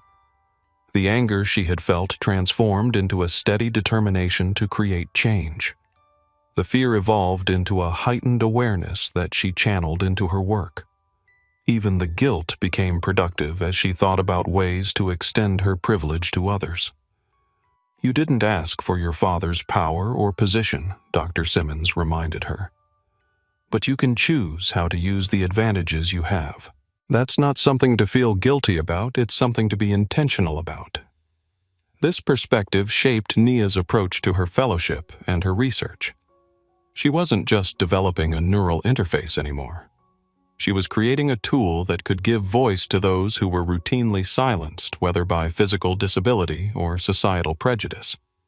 The trauma never completely disappeared, but it became part of her story rather than a defining wound.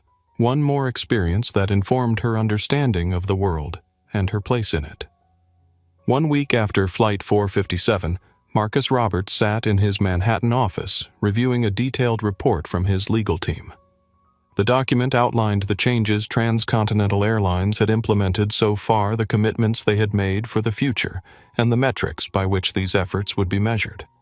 It was impressive. Howard Davidson had not simply paid lip service to reform, he had initiated a fundamental restructuring of how his airline handled passenger interactions. The training protocols were being completely redesigned. The passenger complaint procedures now required multiple verifications before security intervention. The Nia Roberts STEM initiative was already accepting applications. But Marcus knew that change within a single airline, even a major one like Transcontinental, wasn't enough. The problem was industry-wide, perhaps even society-wide. And he was in a unique position to influence that broader landscape. He picked up his phone and dialed a number. After 2 rings, a woman answered. "Aisha Carter's office. This is Marcus Roberts for Ms. Carter. Is she available?" There was a brief pause, then the line clicked. "Marcus, good to hear from you. How's Nia doing at Horizon?" Aisha Carter was the CEO of Pinnacle Hospitality Group, one of the largest hotel chains in the world. Like Marcus, she was a self-made executive who had built an empire despite the barriers of racism and sexism. "She's thriving. Thanks for asking." "Listen, Aisha, I'm calling about something specific. You may have heard about an incident on a transcontinental flight last week." "I did indeed. Your daughter showed remarkable poise. She reminds me of my own daughter." "Thank you. The incident has prompted some significant changes at Transcontinental, but I believe we have an opportunity to push for broader reform across multiple industries. Your expertise in hospitality would be invaluable." Aisha didn't hesitate. "I'm in. What are you thinking?" "A coalition. CEOs from transportation, hospitality, retail, major service industries where these interactions occur daily. We develop shared standards, pool resources for training and technology, and create a certification program that consumers recognize and value. Interesting. A seal of approval that signals a commitment to dignity and fair treatment. Exactly. And companies that want the seal have to meet specific measurable benchmarks. I like it. Who else are you thinking of bringing in? Marcus listed several other CEOs, all leaders in their fields, all from underrepresented groups who understood personally the importance of the initiative. Let me make some calls, Aisha said. I think you'll find more support than you might expect. The business case for this is clear. No company wants to be the next viral video of discrimination. The initial response to Marcus's coalition idea was overwhelmingly positive, but as the details of the certification program began to take shape, resistance emerged from unexpected quarters. This is nothing short of corporate blackmail, declared the CEO of a major airline during an industry conference. Roberts is using his daughter's unfortunate experience to force his values on the entire sector. A Wall Street Journal op-ed questioned whether the coalition was creating a privatized enforcement mechanism for social justice ideology. Several industry associations expressed concerns about the cost of implementing the new standards and the potential legal implications of the certification process. Religious leaders also weighed in on the debate.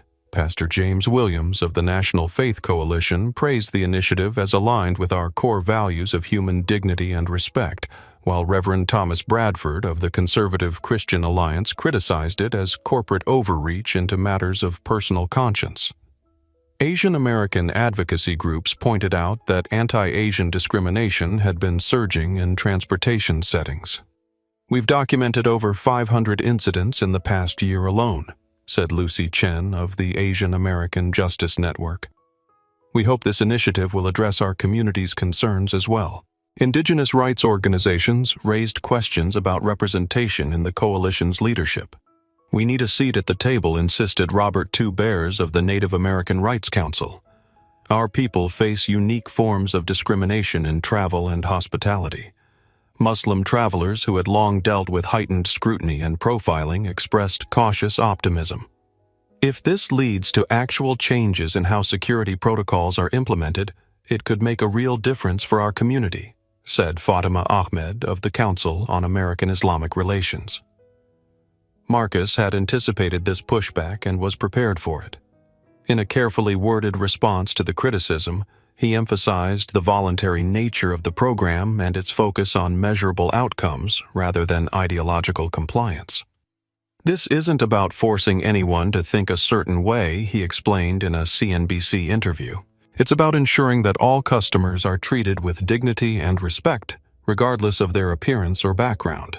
That's not politics, it's good business. The coalition pressed forward, refining its standards and building its certification framework. By the end of the month, the Coalition for Dignity in Service Industries had been formed. Charter members included Transcontinental Airlines, Pinnacle Hospitality Group, 3 major retail chains, 2 banking institutions, and a leading restaurant group. The coalition's first act was to establish a certification program called Dignity Assured with clear standards and independent verification. Companies seeking the certification had to implement specific training programs, establish transparent complaint procedures, conduct regular audits, and submit to mystery shopper-style testing. The initiative gained traction quickly, despite the vocal opposition. Consumers began looking for the Dignity Assured seal when making travel and accommodation choices. Companies that had initially hesitated found themselves at a competitive disadvantage. 6 months after the incident, the certification had become a recognized industry standard. Transcontinental, as the catalyst for the movement, was held up as a model of corporate responsibility and accountability. Howard Davidson, once a reluctant participant forced by circumstance to embrace change, had become one of its most vocal advocates. In a keynote speech at an industry conference, he candidly addressed the transformation. "Let me be clear," he told the audience of airline executives. "We didn't do this because we suddenly had a moral epiphany. We did it because a 17-year-old girl refused to surrender her dignity and her father had the power to hold us accountable. But what began as a response to a crisis has become a cornerstone of our corporate identity. And the data shows it's not just the right thing to do, it's good business. He presented statistics showing increased customer satisfaction, improved employee retention, and even marginal improvements in on-time performance since the new protocols were implemented. When you treat people with dignity, all people regardless of appearance, background, or status, they respond in kind. Our crews report fewer conflicts, our customer service lines receive fewer complaints, and our passengers express greater loyalty to our brand. As Davidson spoke, Marcus Roberts sat in the back of the auditorium listening. He hadn't been invited officially, but he had wanted to hear firsthand how Transcontinental was presenting its transformation. After the speech, Davidson spotted him and approached, hand extended. "Marcus, I didn't know you'd be here, just keeping an eye on things," Marcus replied, shaking his hand. "Good speech. Honest. How's Naya doing?" "She's excelling at Horizon. Her neural interface project is evolving in some interesting directions." Davidson nodded. The scholarship program in her name has already awarded its first round of grants. 10 young women who might be the next generation of Nia Robertses. "That's good to hear," Marcus said. "Keep it up, Howard. We're watching." "I know," Davidson replied, a hint of a smile on his lips. "That's the point, isn't it?" Naya stood at the front of the conference room at Horizon Applied Sciences, her presentation slides displayed on the large screen behind her. 3 months into her fellowship, she was delivering her first progress report to the board of directors and key investors. Her neural interface prototype had evolved significantly from the version she had carried onto Flight 457. The hardware was more streamlined, the software more responsive, the applications more diverse. As you can see from the data she explained, gesturing to a graph showing brainwave patterns, the interface can now distinguish between 87 distinct thought patterns with 95% accuracy. This represents a 32% improvement over our initial baseline. She clicked to the next slide showing a detailed diagram of the neural interface hardware.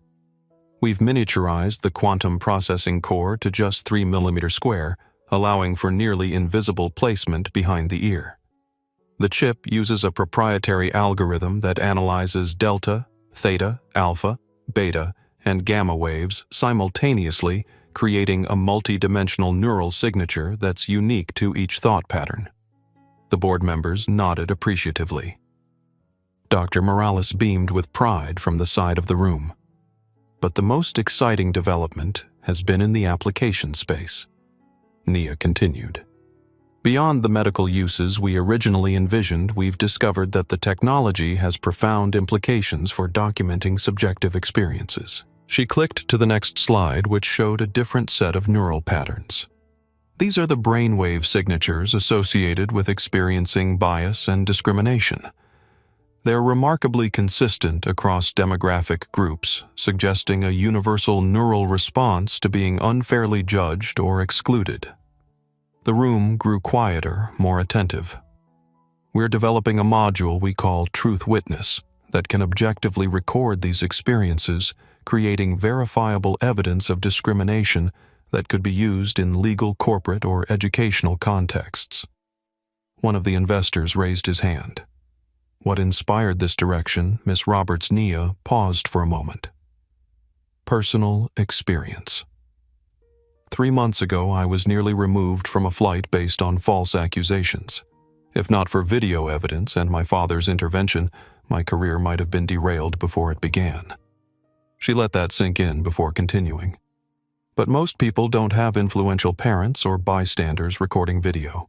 Their experiences are dismissed as subjective, exaggerated, or imagined.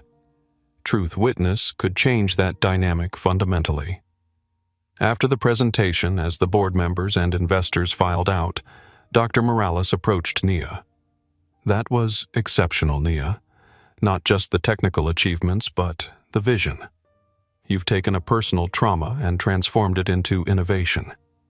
Thanks, Dr. Morales. I had a good example. My dad did the same thing, just with different tools. Later that evening, Nia received an unexpected email. It was from Sophia Reynolds, the flight attendant who had tried to help her on Flight 457.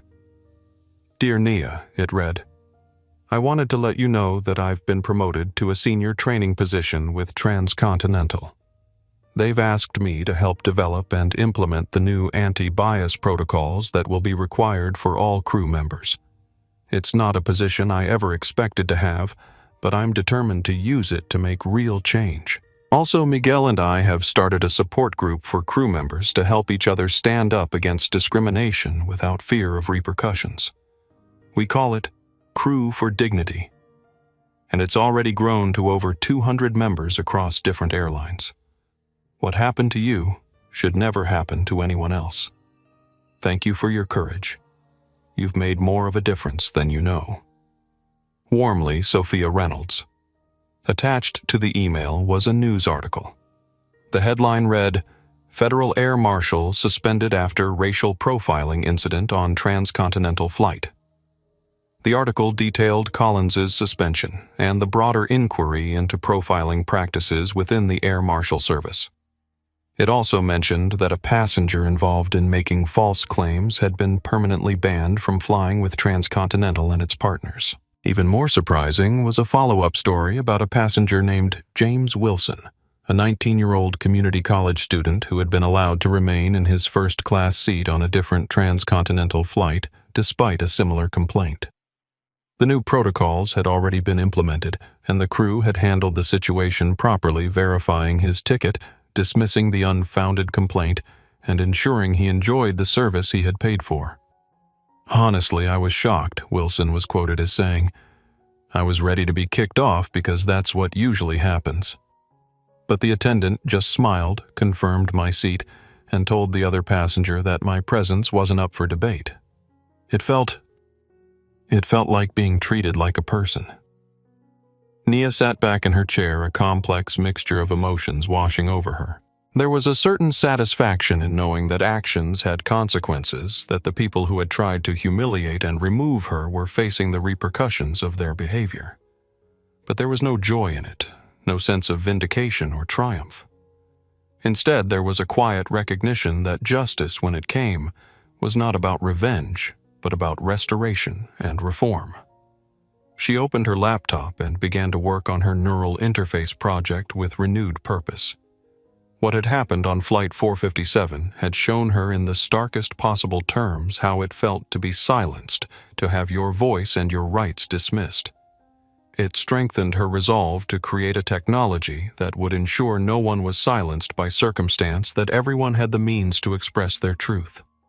As her fingers flew across the keyboard coding the algorithms that would translate neural patterns into speech, Nia Roberts was doing more than developing a technology. She was crafting her own response to injustice, not with power or privilege, but with innovation and empathy. 6 months after Flight 457, Miguel Sanchez sat nervously in the waiting area outside Howard Davidson's office. The CEO of Transcontinental Airlines had personally requested this meeting, and Miguel had no idea why. After the incident, Miguel had been placed on probation and assigned to additional training. He had expected to be fired, but Sophia Reynolds had advocated for him, arguing that his failure had been one of inexperience and fear, rather than malice. The training had been eye-opening. Led by outside experts, it had focused not just on company procedures, but on the history and psychology of bias, the courage required to stand up to authority, and the importance of moral clarity in moments of conflict. Miguel had embraced the training with a fervor that surprised his instructors. He had shared his story openly, using his own failure as a teaching tool for others.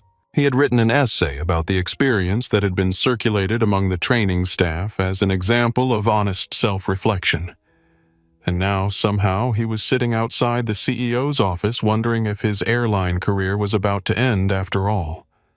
Mr. Sanchez. The executive assistant smiled at him. Mr. Davidson will see you now. Miguel entered the spacious office with its panoramic view of the Dallas skyline. Howard Davidson rose from behind his desk to greet him. "Miguel, thank you for coming. Please have a seat." As Miguel sat, Davidson returned to his chair and studied him for a moment. "Do you know why I asked to see you today?" "No, sir." "I don't." Davidson nodded. "I've been following your progress since the incident on Flight 457. Your training evaluations, your peer reviews, your essay about what you learned from that day." Miguel tensed, waiting for the other shoe to drop. "I want to offer you a scholarship," Davidson said, surprising him completely. "A full ride to complete your education, part of the broader transcontinental educational initiative we're launching." Miguel stared, unable to process what he was hearing. I don't understand." "What happened on that flight was a failure at multiple levels," Davidson explained. "You were placed in an impossible position, caught between a passenger who threatened your livelihood and a teenager who deserved your protection.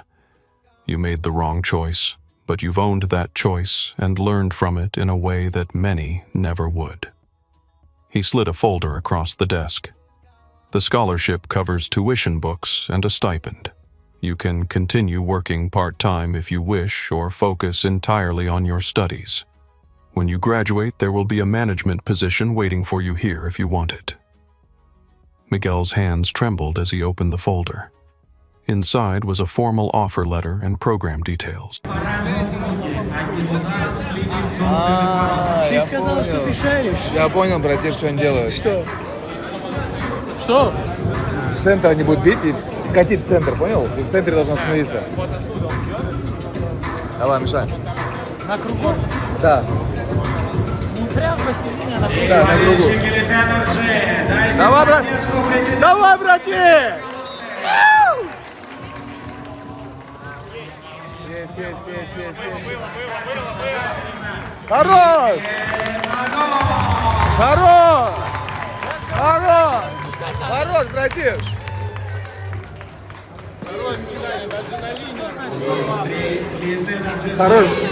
Хорош, братиш! А ты мой такой же видел в прошлой игре? Да. Я и пенальти видел. 3 метра вот так проехал, понял? Давида. Пацаны, какую фанатку Анара? А, ее здесь нету, вы чё? Вышли, блядь! Ее здесь нету. Никого здесь нету.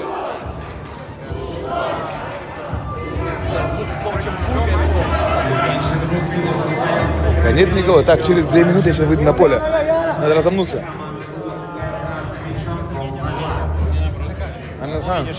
Пойдет Равш играть сейчас. Постримишь, я чуть разомнусь. Миша, ну все, Стас будет играть. Сейчас увидим. 10 минут чисто медички, короче, рубятся. Он 10 минут был? Нормально. Он максимум минуту пробегает. Алло, братиш. Брат, ну ты же против таких же, как и ты будешь бегать. Не против таких же. Ты против Анара будешь бегать. Не, но он играть умеет. Он самый нормальный у них. Самый в порядке, да. А ты чё? Я не футболист, братан. А кто ты, воин? Я хуй.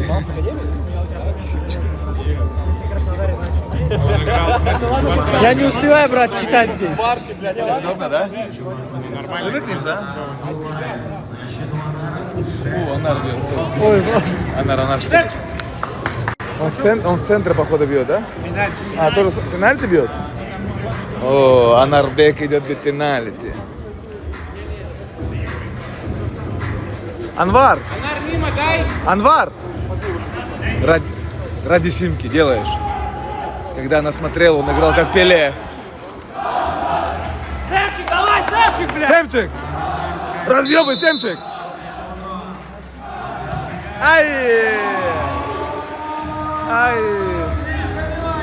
Ради Симки.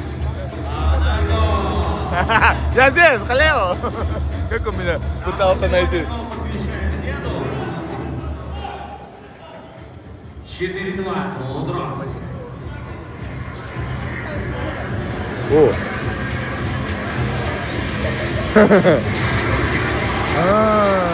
Вот оно что. Подожди, мы скоро выходим, да? Очень плохо играем, пиздец. Скоро выходим? Катастрофа нахуй. Сейчас мы выйдем, сделаем, брат. Брат, ну мы нахуй ни одного гола не забили в первом тайме. Что за хуета вообще? Куда мы Арсу? Мы вторую игру не забиваем в первом тайме. Куда ты Арсу кидаешь? Голову там, а? Ух, бля. Ебаный в рот, блядь.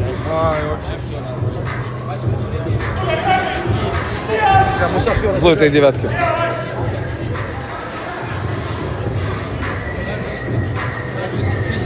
Узко левая нога. Бля, пацаны, я очку играть. Может не выходить, может сказать, что у меня нога болит. Или температура.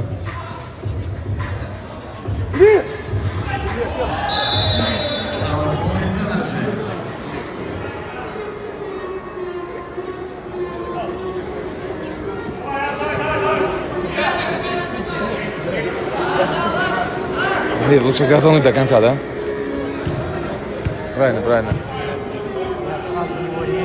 Я не знаю, где Лера, честно, не знаю. Она там вот у Троцев сидит, там мне туда нельзя, братан. Ты что, гонишь, что ли? Такого ни у кого, мне кажется, не было. Нечего сказать. Есть водичка, братиша? А это ты. Такая подойдет? Пойдешь? Фанат Баварии, мой брат. Тебя снимать? Бля, какая пизда Баварии, бля. Вот этот человек говорит, который... Рошан, он в футболе не разбирается. Бля. Конечно, блядь. Ужас, блядь. Так ты тоже же, брат. Он за Баварию. Нет, Я каждый стрим нравится мне играть, реально. Но, честно сказать, у Реала сейчас состав, который понял, просто нету Беллингема. Сейчас Беллингем. Ну, я Беллингем выйдет, Куртуа не будет. Просто знаешь, в чем прикол? У Реала сейчас реально играют те, кто доказывает, понял? Не носится. Рошан, ты на карате? О, пишут, Бавария без шансов Реал пройдет. Конечно, ты только такие сообщения будешь читать, нет, что ты рассказываешь, блядь. Три тайма. Рошан, Сейчас за 2 каждый гол. Любой гол за 2 гола. 3 минуты. Я не понимаю, он понял? Читаешь, да? читаю. Что говорят? Реал, говорят, ну тоже пройдет. Бля, вспомни, когда я стримил, когда мы в городок играли, это давно было, да? Да, очень. Год назад. Больше? Полтора. Можно водичку возьму, пожалуйста? На. Кто еще увидит, меня больше не выпустит.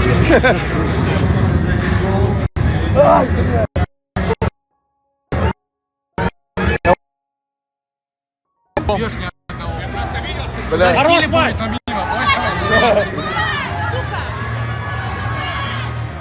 Знаешь, я хочу сказать, что очень сильная борьба. Вот Даже? именно с дротами, да. Видишь, какая очень активная, короче, игра. сейчас мы медийки выйдем, докажем. Я верю в вас. Мне тоже надо выйти, подпинать. Я хочу. Надо. Ну, как-нибудь выйду. Я думаю. Я, кстати, даже знаю, как правильно бить мяч. Вот Да? так вот, так. Вот так вот. Хорош, боком. хорош, Я реально. четко могу, Хорош. четко сделаю. Бля, почему я сам на себя не похож на этой картинке, бля, я не понимаю, это же не я вообще. Что со мной, блядь?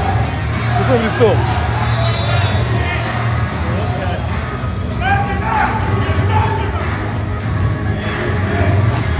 Что вы ржете? Я вообще не похож на себя.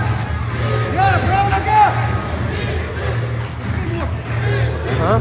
Это вы сидите, да? Сверху орете? О, слева направо.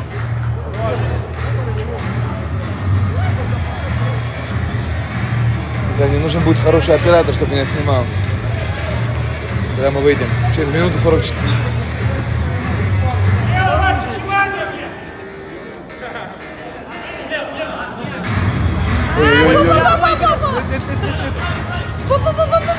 Нельзя. О, он, блядь, как матер. Помогает, ты знаешь? Фу-фу. Да? Помогает. Я Вот что тоже. делать, да. Фу-фу-фу-фу-фу. Охуеть. Офсайд.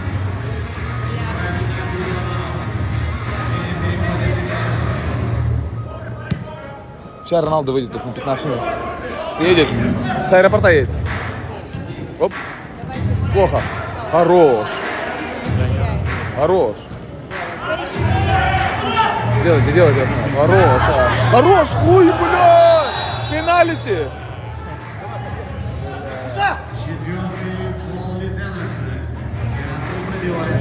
Что за фолы нахуй? Что это?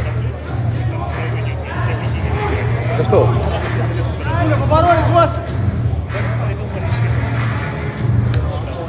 Блядь, мне нужна оператора, знаете, который умеет снимать. А где Суля? А, Суль! Братиш, как ты? Суль! Братиш! Суль, а ты можешь меня снимать, когда мы будем играть? Ну, в теории могу. Вот так вот, так ходить и так и вот так. На 1х. Ну, типа, я тут буду снимать, нельзя ходить. А, у вас умеет снимать. Я лазу так. Вам нельзя там ходить? Ну, типа, я не могу туда-сюда ходить. Я могу здесь встать и отсюда. Ну да, отсюда. Ну да, зачем ходить? Хорошо. Все.